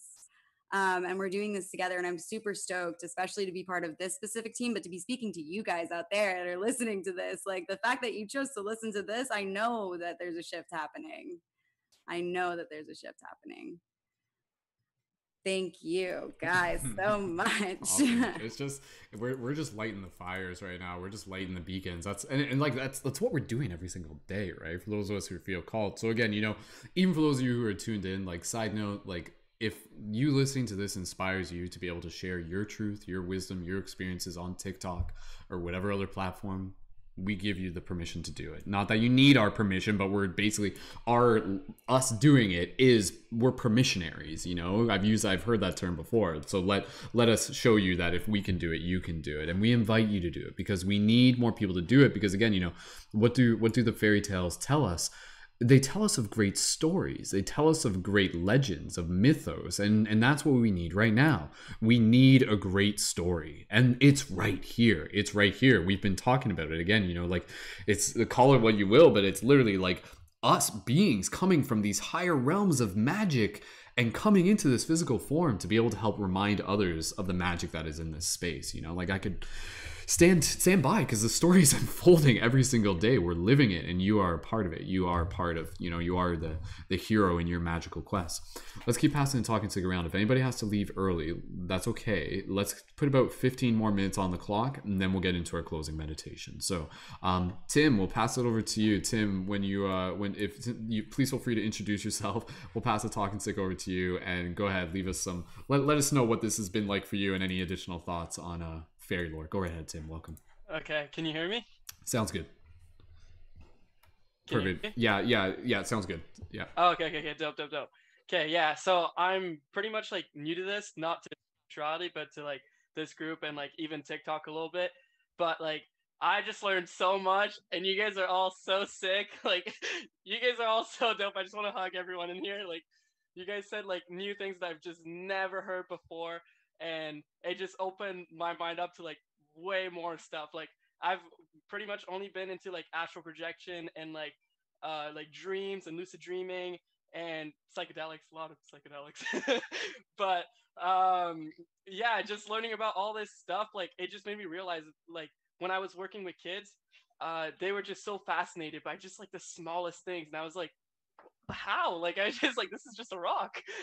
But like they just love that rock, and they're like, Monsieur Tim, because that's what they were calling me, and they're like, look at this, and I would just take it obviously and still be like, thank you and all that. But they were just amazed by just everything, and it kind of reminded me of like my time as a kid being amazed by everything, and I was just like, it's honestly beautiful. Like it's good to have the eyes of like a kid sometimes, and just see things like, and just being impressed by just life, by the trees, by the nature, by just everything. But yeah, that's pretty much all I wanted to share. Again, a big thank you to everyone in here. That was so sick. Like that was awesome. Like I didn't even know about dragons. Like this is so cool. But thank you. Namaste. Awesome. Namaste. Thank you so much, Tim, for joining in and for being here and for just being, again, just kind of here to share in the excitement. That's exactly what we're here to do. And again, for those of you in the YouTube chat, let us know if your paradigm has been slightly shifted after listening to this podcast, because that's what we're here to do. Like for some of us, like I feel like some of us who are more familiar with this are just like, oh yeah, no, we're figuring this out, and we are doing this. Like seriously, guys, this is like I just see us like, it's like that scene from It's Always Sunny in Philadelphia where Charlie's got all the things on the walls, and it's like the fairy realms and the dreams and all this stuff, and it's coming together. Like it's actually coming together. Because like honestly, guys, I've been on this quest of connecting the dots for like over a decade now, as all of us have been, in various different eons and years, and it's all relative, right? Whether you've been into this for a short while or a long while, it's all relative. But I can tell you, like over the years, like there's stuff where I'm like, okay, yeah, I got an idea about that, but now there's like more things just within the past like 4 months where I'm like, yo, this is really starting to make sense. And that's what we're kind of doing. We're piecing together this vision of the world that, again, is leading us back to our self-empowerment and leading us back to our purpose. At the very least. I just wanted to be able to hit upon one thing, and then we'll pass it over to who wants to jump in next. Just give me a thumbs up for whoever wants to be able to jump in next. Chris, okay. I encourage you guys here, next time when you get a chance to kind of like tomorrow or even just tonight, whatever it may be, I really want to be able to invite all of us to really be able to like be in just this deep space of presence with the magic that is right now. Like you do not need to even go out to the woods and to like see sparkles and everything like that. Like the magic that you are, like you sitting in your room, or maybe if you're even on the bus, wherever you are right now, just take a moment to just kind of like, look at your hands, take a few breaths, and just be like, this right here that we are in is so special, is so sacred, is so magical. And that's kind of the journey of this awakening, is this idea of like things being hidden within plain sight. The world around you doesn't change, but how you see it changes. You've grown up looking at trees for quite some time, yet suddenly they start to look different. They start to become teachers. They start to become symbols. They start to become metaphors. You look at it and you start to see it as like this map of the universe, so to speak. And let alone if the tree has a hole in it, then that could be a portal to another realm. I don't know. I mean, honestly, if you're in, like, this is like, we didn't talk too much about this, but just finishing on my other thought, again, I really encourage you guys to just intentionally bring that gift to yourself, where you don't let a day go by where you accidentally forget to remind yourself of the magic of this moment, whatever moment you're in. Like, it's right here. Feel how special this is, because that's what happens. We've been in it for so long that it becomes normalized. Like, it's like, oh, this is normal. Meanwhile, I guarantee you there's like probably like other like spirits and stuff like that, and they're looking at us and they're like envious of us. They're like, I wish I had a physical body. I wish I could eat food and hug people and take showers and feel the ground under my feet and wear clothes that I like and interact on computers and stuff. Like, this is the most exciting, magical place to be, guys. We got portals that we're talking to right now through what we call cameras. Everything that's like a digital is just like an analog of basically it's a version of a spiritual ability that already exists. Cameras are like portals, all right? And many other things you can kind of start to see it this way, again, just from a different perspective.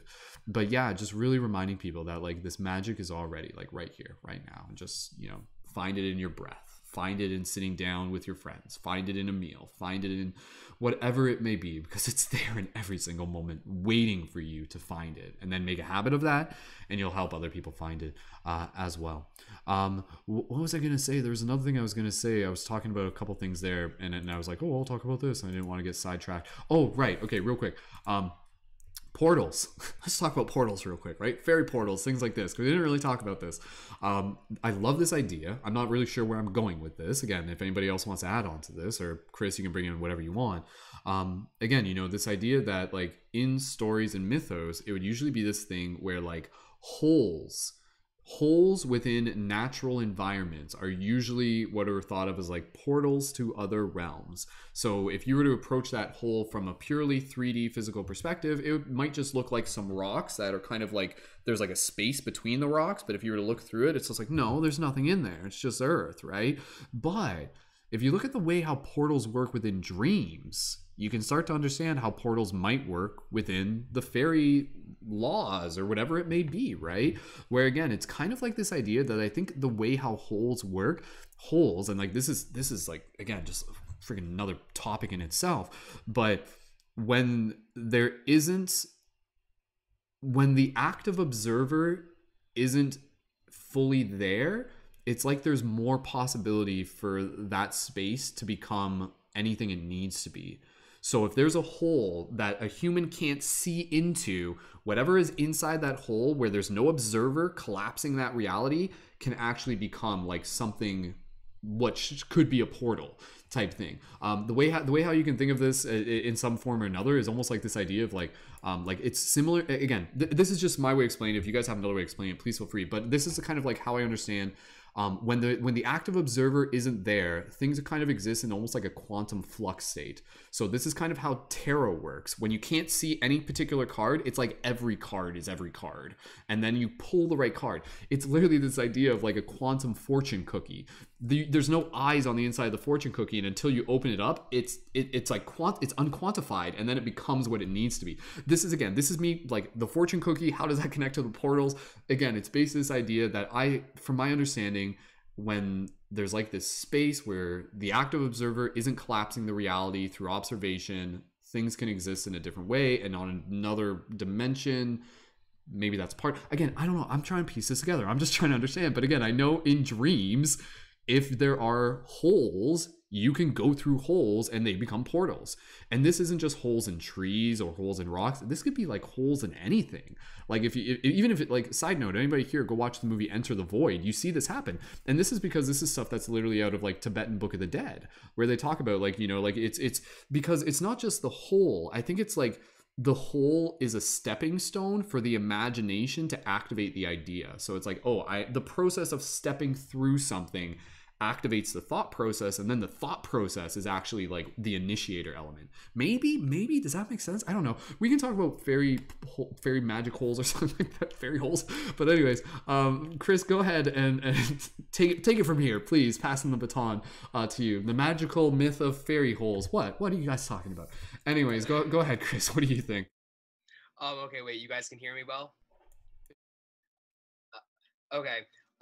So like this like doesn't pertain, I guess, like to fairies specifically, but I guess this is just like a message to like all of the viewers. I constantly now that I find myself in a new state of awareness, I've been on the spiritual journey for like 9-10 years now, but now that I've come into this like new state of awareness, I always find myself thinking how I can help people to understand the secrets of the universe, like in the easiest and most simplest way possible. And the same things just constantly come up. The most beautiful sight that you've ever seen in your life, whether that be a mountain range, whether that be a child smiling, whether that be the Great Barrier Reef, the most natural beauties, the galaxies in the skies, all of that perfection, all of that beauty, all of that love is in you. And every single person watching, in multiple, infinite different forms. You are connected to the all that is. All of creation is a connection to you.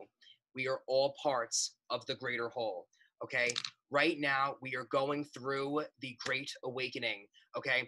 If anyone does not know what I'm talking about when I talk about the densities, it's a very difficult concept to like wrap your mind around. Check out some TikToks I've made on the densities, or even more so, read the Law of One, the raw material. It is just like so crucial in like understanding so many different things that like we talk about. So the Earth is moving into a fourth density plane, okay? The Earth is transitioning from the 3D matrix, right? On its 3D evolution, okay? Of polarity. The Earth is evolving from a density of polarity to a density of love.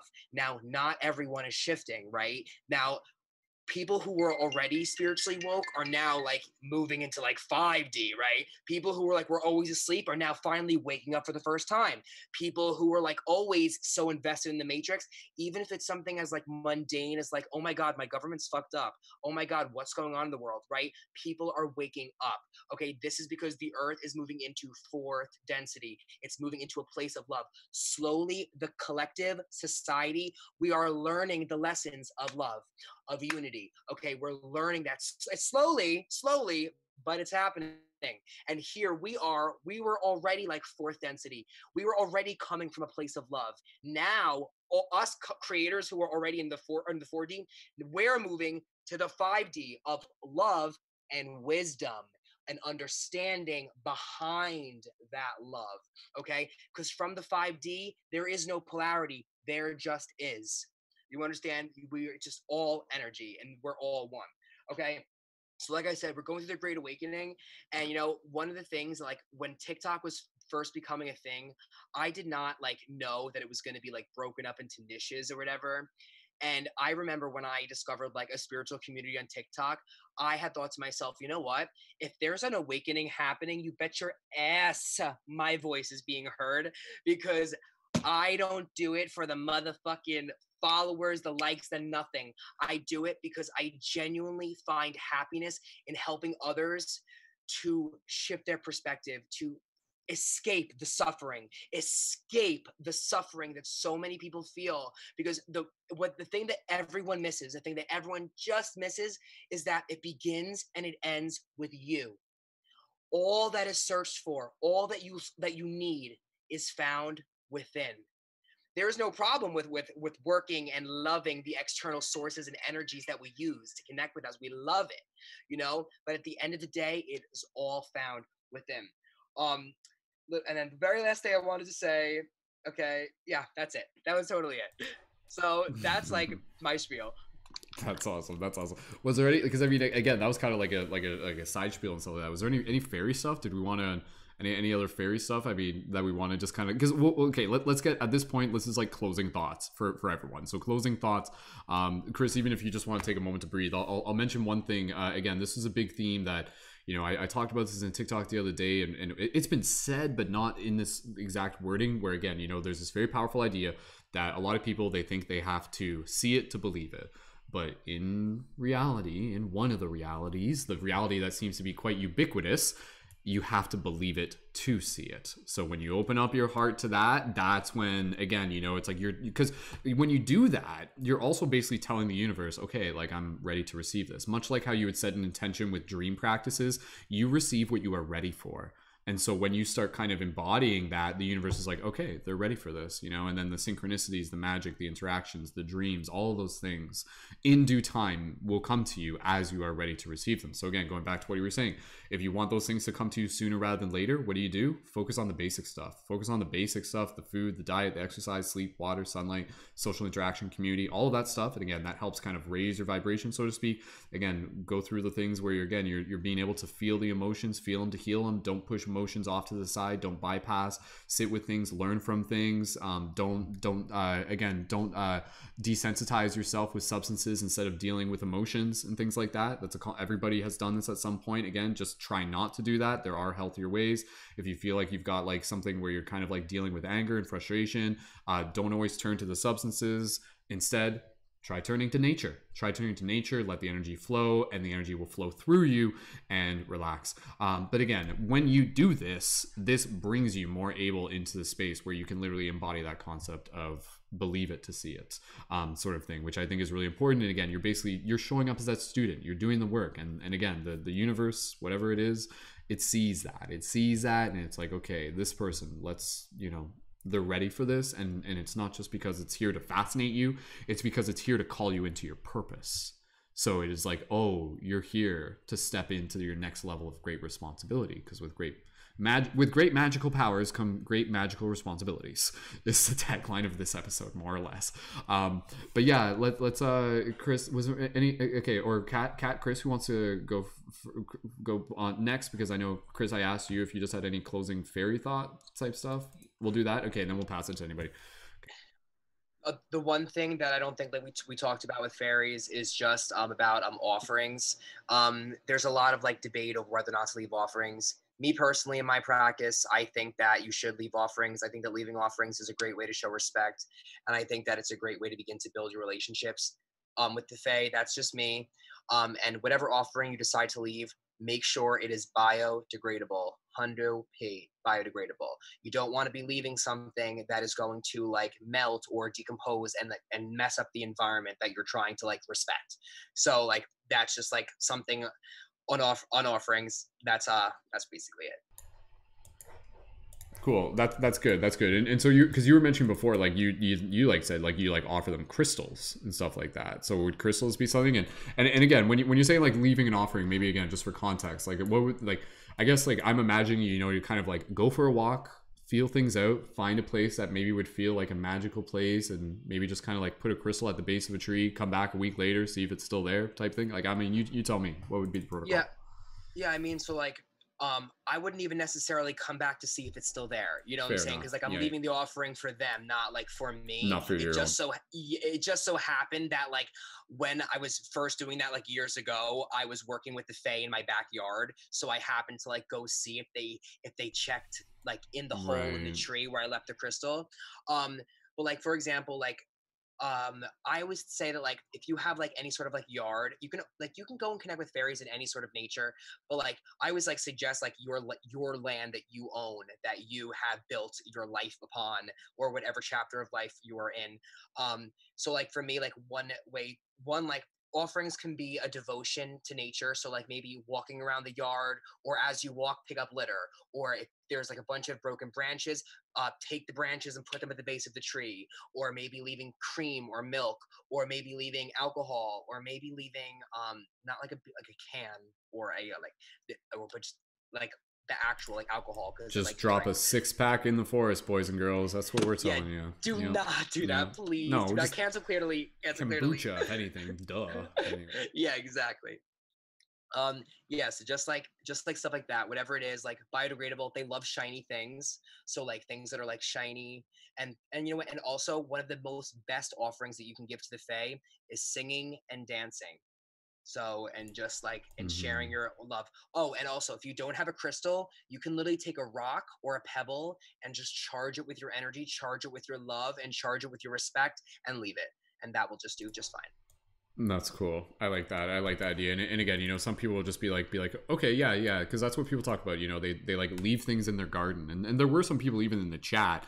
We were talking about this not too long ago, where they were like, yeah, like like a marble appeared in my garden and things like that, or like something went missing or something came back, and it's kind of like this back and forth sort of thing. And again, it's one of those things where it's like you won't believe it until it happens to you, type thing. So if that's something that you feel called to, go feel it out.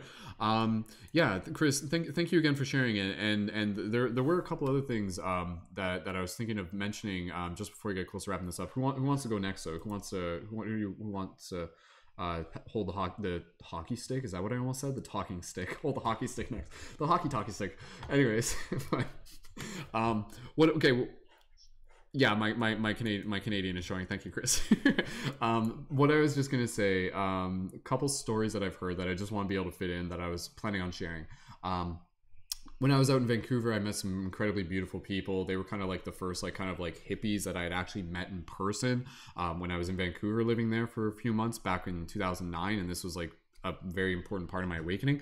And one of them there told me a story, and this was a story of a family member or a friend of hers who lived on Salt Spring Island. And some of you have probably heard of Salt Spring Island. It's this very magical island in Vancouver. And so more or less, it was basically this story of one of the daughters of the people. And basically they were like doing something. It was like, I don't know what they were doing. There was like some sort of gathering or something, and she kind of wandered off on her own and basically came back and told her parents this story. And they're like, where did you go? Like, they weren't mad or anything like that. And they were just like, oh, like I saw it was like a gnome wedding. Like I saw like a gnome wedding. Like I was in the forest, and based on kind of like her story, it was kind of like there was like this, she was on the path, but then there was kind of like another path that was like it was like there was like branches, you could tell, but it was like too small for a human, right? But small enough for a child. And then so she said she kind of like walked into it, and based on her story, she said she literally walked upon like a gnome wedding, and she kind of like saw them from a distance and things like this. And so again, kind of going back, because I was mentioning this because I was thinking of again with Chris, yeah, a lot of the energy of the Fae and everything like that, when they're having a good time, when their land is being taken care of, is very joyful and festive and playful. You think of the solstice celebrations, you think of like May towers, and like the May Queen energy and stuff like that. It's very much kind of that energy. And there are stories, and this is in even the Searching for Fairies documentary, which I encourage people to go check out. And yeah, there's stories there where it was basically stories of them like talking about, they're like, when we were young, this is in Nova Scotia, she's an older woman now, and she was like, yeah, like I was with my mother, we knew about them, but she said they were like kind of like around the corner of a path, and she could see them singing and dancing in a circle, and this was like something they did. And this is another thing that kind of like connects the dots, whether or not this is it, but one thing that I heard is that when they're actually spinning in the circles and dancing and things like that, those are actually places where fairy circles might pop up. So again, fairy circles are usually identified as being like a ring of mushrooms. So it's like, or again, just a ring of like, it could be flowers, but it's like, it's almost as if, again, them dancing in circle like generates the energy of life itself. So it's like this little ceremony. They're not just dancing for fun. They're dancing because they're literally like performing medicine and magic. It's almost like a very shamanic thing, They're calling in the energies and they're swirling a little vortex. So that was a cool little thing. I can tell. Who wants to? Samantha, you want to jump in on that one? Go ahead, Samantha. And when you're ready, the hockey stick's in your hand. So I love the hockey stick because my family does play hockey, so it's perfect. I really want to also offer a way that we can celebrate in dance this weekend for World Peace Day. I'm a part of something called the Decentralized Dance Party, the DDP. They're actually out of Canada themselves. And we are going to be having some dance parties via Zoom this weekend. So if you search the ddp.com, super simple, the ddp.com, it's a free or donation based, depending on how you're feeling, but it's free. And it's a really great way that we can celebrate, give back, dance. And it's for World Peace Day, because the point of the DDP is to bring peace and by partying. So the person who created it wants to win the Nobel Peace Prize for partying. And it's more than just partying, because it's a celebration of life. It's a celebration of all of these entities, of all of everything in creation, and bringing together everybody in unity on a global level. We were just part of the virtual Burning Man, where we like made history and had the biggest online party that has ever existed. And we got messages saying it saved people's lives, and it was super healing. It was super magical. So I hope to see you guys there on Saturday. And yeah, World Peace Day, it's sponsored by like Unify and a bunch of other people. So super cool. And just hearing all of the like dancing and celebration, I was like, yes, everyone has to come to this too, please. So thank you guys. Awesome. Beautiful. Thank you, Sam. And yeah, for those of you who may not be familiar, again, the event that Sam's talking about organized kind of like around the date of World Peace Day, but World Peace Day is traditionally September 21st. Is World Peace Day. If I'm not mistaken, I might need to double check that if anybody wants to, but I'm quite certain. This is Peace Weekend, World Peace Weekend. World Peace Weekend, yeah, because December 21st is September 21st is on Monday, I think, and yeah, so that would make sense. That's but yeah, again, for everybody here, September 21st, do something kind. Go pick up garbage in the woods if you want to. Maybe go dance with the fairies if you want to. Go share some smiles, share some art. We encourage people to go out there and bring that magic out into the world. So. Awesome. Okay, team, getting close to wrapping things up here. Let's finish off on some closing notes on the fairy lore. That, what have we learned today? Again, like, I think opening up, like we have definitely expanded our perception of the story. Again, the one story is this idea that we are, here in this dimension, and science knows everything, and that's exciting too. But there is this other bigger story that, again, there are things that are slightly beyond the measurable devices of science currently, and then within these spaces there are beings, there are consciousness, there are entities. They are a part of this bigger story too. They are going through their shift in consciousness too. They can interact with us. We can learn from them. We can develop a relationship with them. They can help us. We can help them, and we are on this shared mission together to begin helping help people step into their roles as stewards of the land, stewards of love, stewards of the heart. Again, this is why we talk about the term light guardians here within a project. Light guardian, shifters, whatever word resonates with you. Again, but really just being able to see that this is where the wisdom is leading us back to in some form or another. And I'm sure from this broadcast, some people will be like excited to go out for a walk next time, and even just kind of like, you can invite in, you can just kind of use that like affirmation, like, be with me. Again, calling in benevolent guides and spirits, like, be with me. And this is a very interesting idea, because again, it's like, how you think about this is up to you, because I think in some cases it can be a little bit it's just like, whoa, okay, that's a lot, because in the same way you think about like the ocean, there's a lot of fish all over the ocean.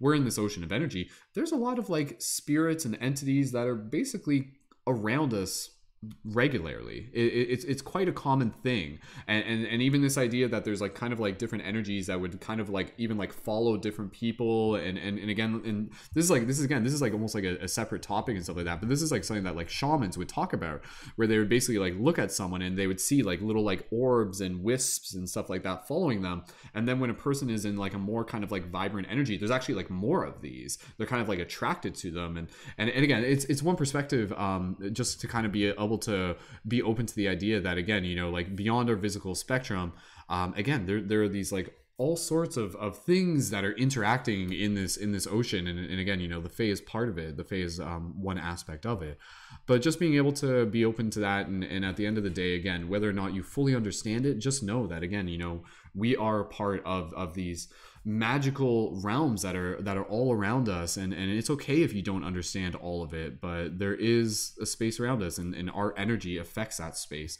as well. So again, we're still learning, we're still figuring things out as we go, but I do think that this is an important conversation, an important discussion that, in some ways, I think a lot of people who are kind of going through their awakening, they go through it in stages. Not everyone's at the point where they're talking about fairies. But if we can kind of take the message here and bring it forth, there's ways to do it. Kat, is somebody just about ready to jump? Kat, were you about to jump off, Kat? Did you want to say goodbye, real quick? People, because it's the new moon tonight, so we are actually. It is the new moon tonight, yeah. Manifesting Okay, sorry, one Kat. Let me just turn up the volume for you real quick. Go ahead, Kat. Any closing thoughts and new moon blessings or anything you would like to share? I would definitely love to send a new moon blessing to everybody. There's incredible energy even throughout the rest of the year. We've got two big moons coming up. So I want to say it's October 3rd and then October 31st is going to be a huge big deal. So make sure that you're preparing for those energy shifts. And then on top of that, with the fairy lore, the one thing that I would say is magic is real. And whether you believe in it or not, it's there. It's kind of like the air. You don't have to see the air to be able to believe in it. You know what I mean? You don't have to be able to see your heartbeat to believe in it. You don't have to see your blood flow to believe in it. It's just something that's there. And magic is as real as the blood that's flowing through your veins. It's legit the blood that's flowing through the planet. It's the blood that's flowing through the universe, through the galaxy. It's the life force that's holding us all together, because what else do you call little teeny tiny pieces of stardust that vibrated at an incredibly high frequency and magically stick together? I can't even use a word that's not even magic, so I don't even know what else word to use, but mysteriously sticks together and yet creates this amazing being into a carbon manifestation where we can actually tangibly do things. That's magic. Science is just magic. And the funny thing is what I consider science is just magic with explanations, but there's so much magic out there without explanations, and that doesn't mean it's not real. It doesn't mean that you can't tap into it for a greater source. And if you don't believe it, why don't you check out Einstein and Edison and Tesla and all these people that have done energy work throughout history that actually created a lot of the energy things that we're working with nowadays, and reverse engineering, because from anything our history tells us, we had much better technology a long time ago. Something happened. We lost a lot of technology somehow. So where did all that technology come from? So magic is real. That's just our word for it. It could be, I don't know, whatever anybody wants to call it, but like our higher power, how people have a lot of words for the higher power of the source energy. I think magic has a lot of terminology as well that can be used. So it's all about your personal belief. It's all about your basics, using your basic intuition, using your self-esteem, believing in yourself and knowing that you are worthy of having everything that you want in this world, as long as it does no harm. There's a do no harm vibrational rule that comes along with the responsibility of doing light work. And so you've got to get out, you've got to get your ego out of the way. You've got to work past it, because it's going to happen. It's going to hit roadblocks. We all do it. You get proud of your work. It's understandable. However, always go back to your basics and remember that we're all connected. And it takes every single one of us to put our puzzle piece down on that mat in order to be able to see the bigger picture, because there's nothing more frustrating than getting to the end of the puzzle and one piece is missing. It's just not complete. And that's how every single one of us is. If we're not stepping up and doing the work that we're meant to do, we're not complete as a whole. So you need to step up. It's time. There we go. Awesome. Kat, thank you so much. Beautifully said, and again, just wise words to be able to get close to wrapping up the broadcast on as again, some of us have to head out a little bit early. So Kat, are you stepping off now, or are you waiting until stepping off just because you got your schedule? Yeah. I told people we'd probably be off by 7:30 or 8, so I apologize. I didn't realize we were going to run so late. So I kind of pushed people off a little bit to wait on me. So I've kind of got to skedaddle, but this has been amazing. You guys are just absolutely incredible. Please manifest your dreams tonight. Beautiful. Thank you for joining. Thank you for your flexibility, Kat. Thank you for your wisdom, and thank you for being such a beautiful member of the community. And YouTube is Cat Heart, just like the heart in your chest, KATHERT. So Cat Heart, definitely connect with me if you have any questions. I've taught spirituality for close to 2 decades. So if anybody has any basic intuition questions, I do open myself up not only on TikTok, but on my YouTube channels and my IG channels as well, just for personal growth reasons, not for cost, just for love. Wonderful. Awesome. Kat, thank you again, and looking forward to being able to chat more soon in the future, and happy new moon. Love you, Brandon. May the fairy be with you. Have a good night, you guys. Good night. Bye, Chris. Bye, Sam. Bye, Tim. All right. Awesome, team. All right, so thank you again, and again, make sure you guys connect with Kat and everybody else. Links for those will be in the YouTube. So if you guys are watching this first live, come back tomorrow and just make sure you get all the links there. And yeah, with that said, we're gonna get close to wrapping this up here, and yeah, just I think for those of you in the YouTube chat, let us know how this episode has been to you. Do you feel it's shifted your paradigm? Do you guys feel like it's just kind of like, okay, like I'm starting to understand a little bit more what we're talking about when we're talking about magic, etc., etc. And yeah, any closing thoughts from anybody else? Tim, Samantha, Chris, anybody else who just wants to be able to even just gratitude. If you guys just even want to just close with gratitude, that's totally fine. And we'll get right into our closing meditation, and then we'll be done for the night. So Tim, go ahead. I'll pass over. Just give me 1 second here, Tim. I just gotta change the filter back. All right, Tim, when you're ready, go right ahead. The fairy hockey stick's in your hand. Thank you. Yeah, no, I just want to be grateful for everything. Again, I appreciate what everyone said, and I just learned so much like new stuff. So I'm definitely gonna go practice and try and get some fairies, because I swear I've seen them when I was younger, but now I want to see them again. So that's what I'm gonna be doing. Awesome, man. Sweet. Keep us updated on that. Looking forward to it, man. Beautiful. Awesome. Thanks, Tim. All right, Samantha, Chris, closing thoughts, short and sweet if you want. Go ahead, Samantha, if you want to go. Yeah, go ahead, Samantha. Yeah. Thank you so much for being here. Thank you all here sat with us and watching live and later on. Yeah, just keep loving yourself. Just keep learning thyself. Just keep remembering that, because when you really fully love yourself, it's so hard to not love every being and everything in creation around you. So it's hard to get there, but you will. Beautiful. And in many ways, we're already here. I'm pointing to my heart right now. It's right here. It's not even that far away. It's just right here. It's one breath away if you choose. So, all right, Chris, closing thoughts, and thank you again, brother. So much hype just built up after this one. Go for it. Honestly, like, this was an absolutely amazing podcast. I feel so grateful to be here with all of you. Oh my God, people, if you want to truly change your life, if you want to truly change the world, you must begin with changing yourself. You cannot fill the cups of others unless you fill your cup first. You must fill your cup first and allow it to overflow into the cups of others. All that you need is here and now and within. Okay? You all are literally amazing. And the very last thing is just that when you begin to shift and change how you see the world, how you see reality, your world and your reality changes, because you are in control at every moment in the present. Namaste to everyone. Awesome. Namaste, Chris. Namaste. Awesome. Everyone indeed. Beautiful. All right, team.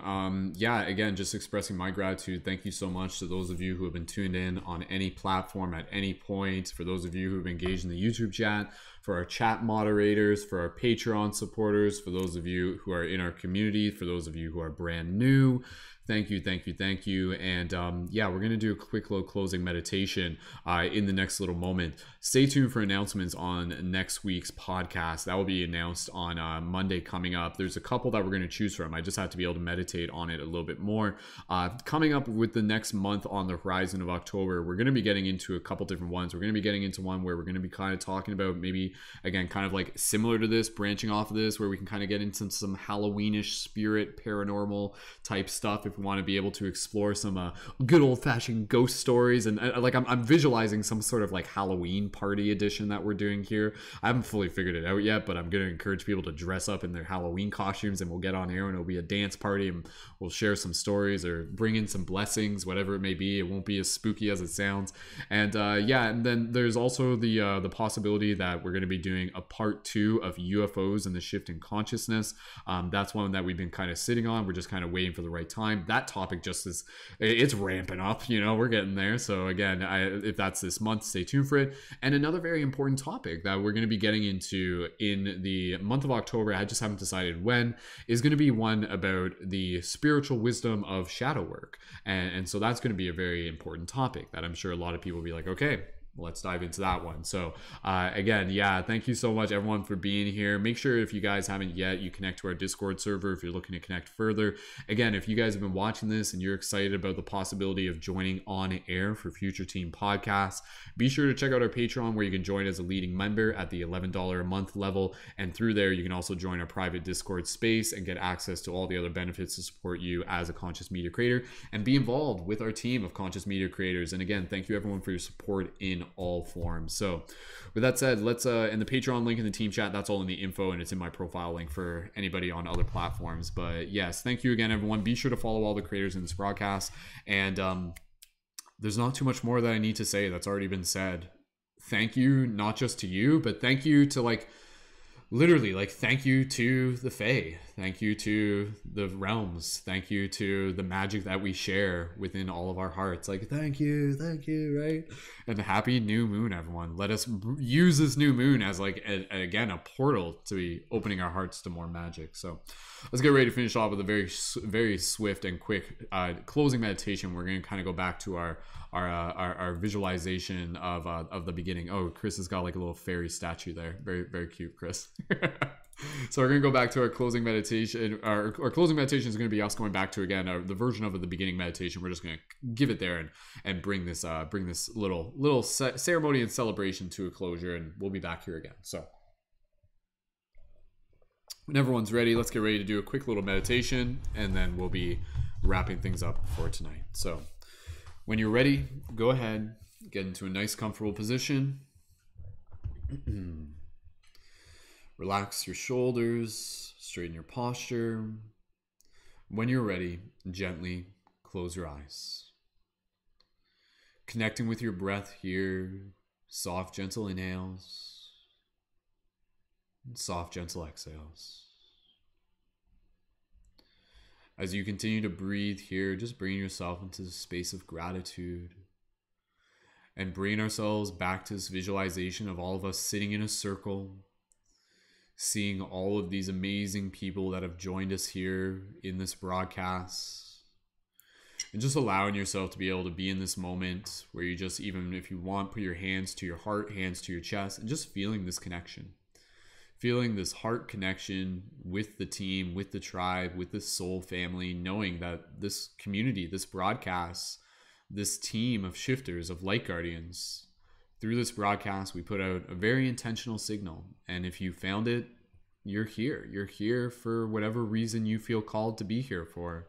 And may it be a reason that inspires you, that motivates you, and helps you find a place here within our community that feels like home. And may that home feel like magic. So visualize yourself looking around at this circle of beautiful people, beautiful magical beings, and just breathing into your heart space, feeling that gratitude, projecting that gratitude. And in this moment, gently just imagining all of us standing up and coming together in a nice big group hug circle. So just imagine everybody kind of coming together in a big group hug circle. And right now you can physically put your arms around your body if you want, as if you're just giving yourself a hug. And just visualize in your mind as you add a slight gentle sway to your body, left and right, back and forth. And this sway is basically just kind of mimicking the actual sway that happens when you get into a big group circle hug, when everyone just kind of relaxes, everyone kind of just calibrates themselves to a single vibration, to a coherence, and there's this gentle sway in this group hug. Maybe you're somewhere in the middle of it, maybe you're on the outside. And just take another few moments here, and even if you want, just taking an extra opportunity to be able to express gratitude to the Fae, to the fairy realms, to the beings that are of the same light and yet come in different forms, and just honoring them, and in whatever way you wish, just being able to connect with that energy in a loving, supportive, and inspiring way. So take a few moments here. I'm just going to stop talking and allow yourself to just be able to express gratitude and receive gratitude for and from the team. So just do that for the next few moments as you breathe here and enjoy this feeling in this space.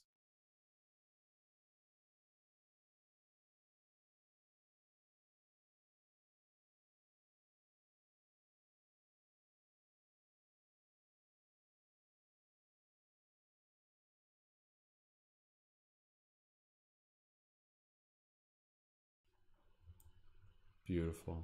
Just continuing to be in this energy as we get close to concluding things. Going back to what we said earlier, what message do you have for the team that you would like to be able to share with them? Speak that in your heart right now and let it be heard by every single person who tunes into this broadcast and beyond. What message of inspiration and gratitude do you want to be able to put out there right now? Go ahead and just take a moment to reflect.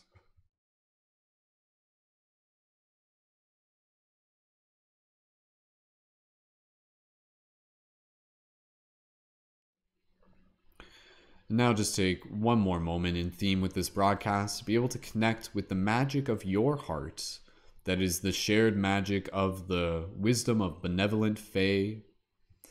And just invite in this moment, if you feel called to be able to just open yourself to the idea that in this moment the Fae have a message of kindness and gratitude for you in this moment. What do they say to you in this moment? What do they say to you? What do they say to the team? Just open yourself up to this idea. Don't think about it too hard. Just play with this idea. And just take a moment to be able to listen. What is the message that they have for us, for you, to inspire and support you in this moment? Gratitude.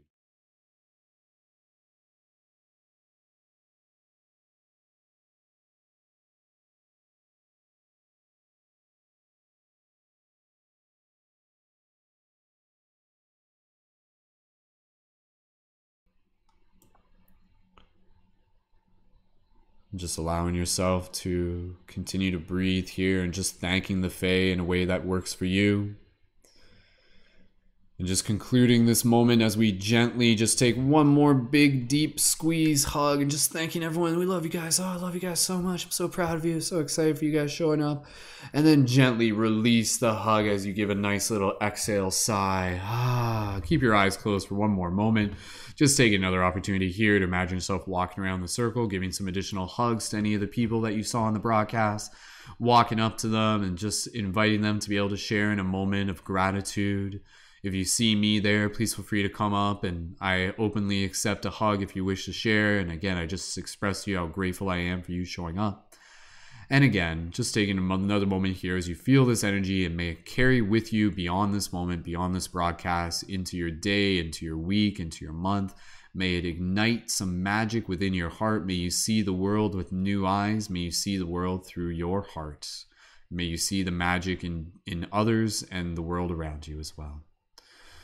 So allowing yourself to take one more moment here, take a picture of this in your mind, and maybe let's just do like a group picture here together, everybody who's tuned in for the broadcast, and maybe like one like an orbs like taking the picture right now, and everybody here say 1, 2, 3 fairy magic, 1, 2, 3 fairy magic, yeah. Beautiful, awesome. Save that to your memory bank and let that be something to just cherish this moment that we've shared here, going on this journey, this very magical journey together through this podcast, through this discussion tonight. Taking one more moment here, concluding this practice with gratitude, thanking everyone again, and slowly carrying this energy and this inspiration with you. Bring your awareness to the body by gently wiggling your toes, gently wiggling your fingers, and slowly open your eyes and return your awareness to the space around you. Beautiful. Awesome. The elf within me sees the elf within you. The magic within me sees the magic within you. I like the idea that we didn't even mention this, where it's like like the higher self is like the higher elf or something like that. Like connect with your inner higher elf, so to speak. So whatever vision connects you with the magic, by all means. So awesome, team. How was that meditation for you guys? That was good. Any last call on any sort of like closing thing? Well, I was just going to even check in, even for those of you in the YouTube chat, what message did you either have for the team, or what message came through from the Fae in that moment? And the message that I heard from again, whether it's from the Fae, or it's more so just kind of the idea of from the Fae, you're creating this conversation within your heart, was again basically this idea of like, thank you for being the bridge. Thank you for being the bridge, because that is what we're here to do. That's a very powerful statement and an idea that I've talked about before, but be the bridge, be the bridge, be the bridge between higher conscious ideas and mainstream culture, be the bridge between the mind and the heart, be the bridge of magic and mundane, and let you bring that magic into the world through your actions and through your love and through your art. So, and your presence and your authentic self. Your authentic self is the magic that this world needs, is the water. You are the water for a thirsty world. So any closing things? Yeah, if you guys want to share, what was the message that came through? And we'll read a couple in the YouTube comment, and then we'll be done here for today's broadcast. Anybody want to share anything that came through in that little meditation? Chris, go ahead. Yep. Gaze at yourself in the mirror and see the creator. Gaze at your neighbor on the street and see the creator. Gaze at all of creation and see the creator. That's it. Beautiful. Awesome. Thank you, Chris. Namaste. I'll just read, did anybody else want to jump in? Because I'll read a couple of the YouTube comments. Go ahead, Tim. Pass it over to you if you want to share. Oh, were you? Yeah. Not yet. Okay, you're just okay. Gotcha. Sam, did you want to jump in with anything real quick, and I'll read some of the YouTube comments. You're all good. Okay, cool. All right. So just reading the YouTube comments real quick. Lisa says that was so beautiful. Be who you are was my message. Beautiful. Kaleidoscopic says feel it in your heart. We live as one. Beautiful. Lori, thank you for saying. Lori just says beautiful. Samantha says believe in things even if you don't see it with your eyes. Thank you, Samantha. Yanya says the gateway, whether that's the message. Curtis says open your heart and the realm of the unfathomable will be granted to you. Beautiful. Jennifer says be authentic was also my message. Thank you, Jennifer. Pinox, Kristen, who was on earlier, says lead from your heart. Beautiful. Any other message there, please feel free to share those as well. And Lori's message that they heard was you're exactly where you need to be. So and ain't that the truth? We are exactly where we need to be. And once we fully just kind of be like grateful for just wherever we are right now, it's a stepping stone within our journey, and may it be a stepping stone towards more magic and more excitement and just all the wonderful things that this reality has for us. And may it continue to give us the gift of our magic and our strength as we continue to show up with purpose and inspiration to serve others and serve for the forest, may the forest be with you, right? Do it for the forest, do it for the Fae. Like that's our objective. Go pick up some litter. So anyways, team, we are ready to wrap up this broadcast. Again, thank you everyone so much. Please feel free to leave your gratitude if you're still in the YouTube chat. If you haven't already yet, you guys are welcome to connect to our Discord server to be able to connect further. Join on Patreon when you're ready. If you want to be able to get involved as a lead member, join on Air for Future Team podcast. Thank you again to our Patreon supporter. Check out past recordings for any of those that you missed. Find us on Paradigm Shift Radio on iTunes. And please tell your friends. Like, even if it's just one, just be like, yo, I was listening to this podcast yesterday and it blew my freaking mind. Fairies are real. Maybe they're real. So awesome. Beautiful, team. All right, with that said, just gonna switch things over to here to a quick little panel view as we get ready to close things off for the night and end things off here. So for everybody here on the broadcast, please join me in saying farewell to all the beautiful people who have joined us here tonight. So farewell, everyone. See you in the future. We love you guys. Beautiful. Go ahead, you guys can unmute your microphones. You can say like, good night, guys. We love you. Good night, guys. Namaste. Awesome. Beautiful. All right. Thank you guys so much. And as always, keep it shifty and welcome to the future. The magic is in you.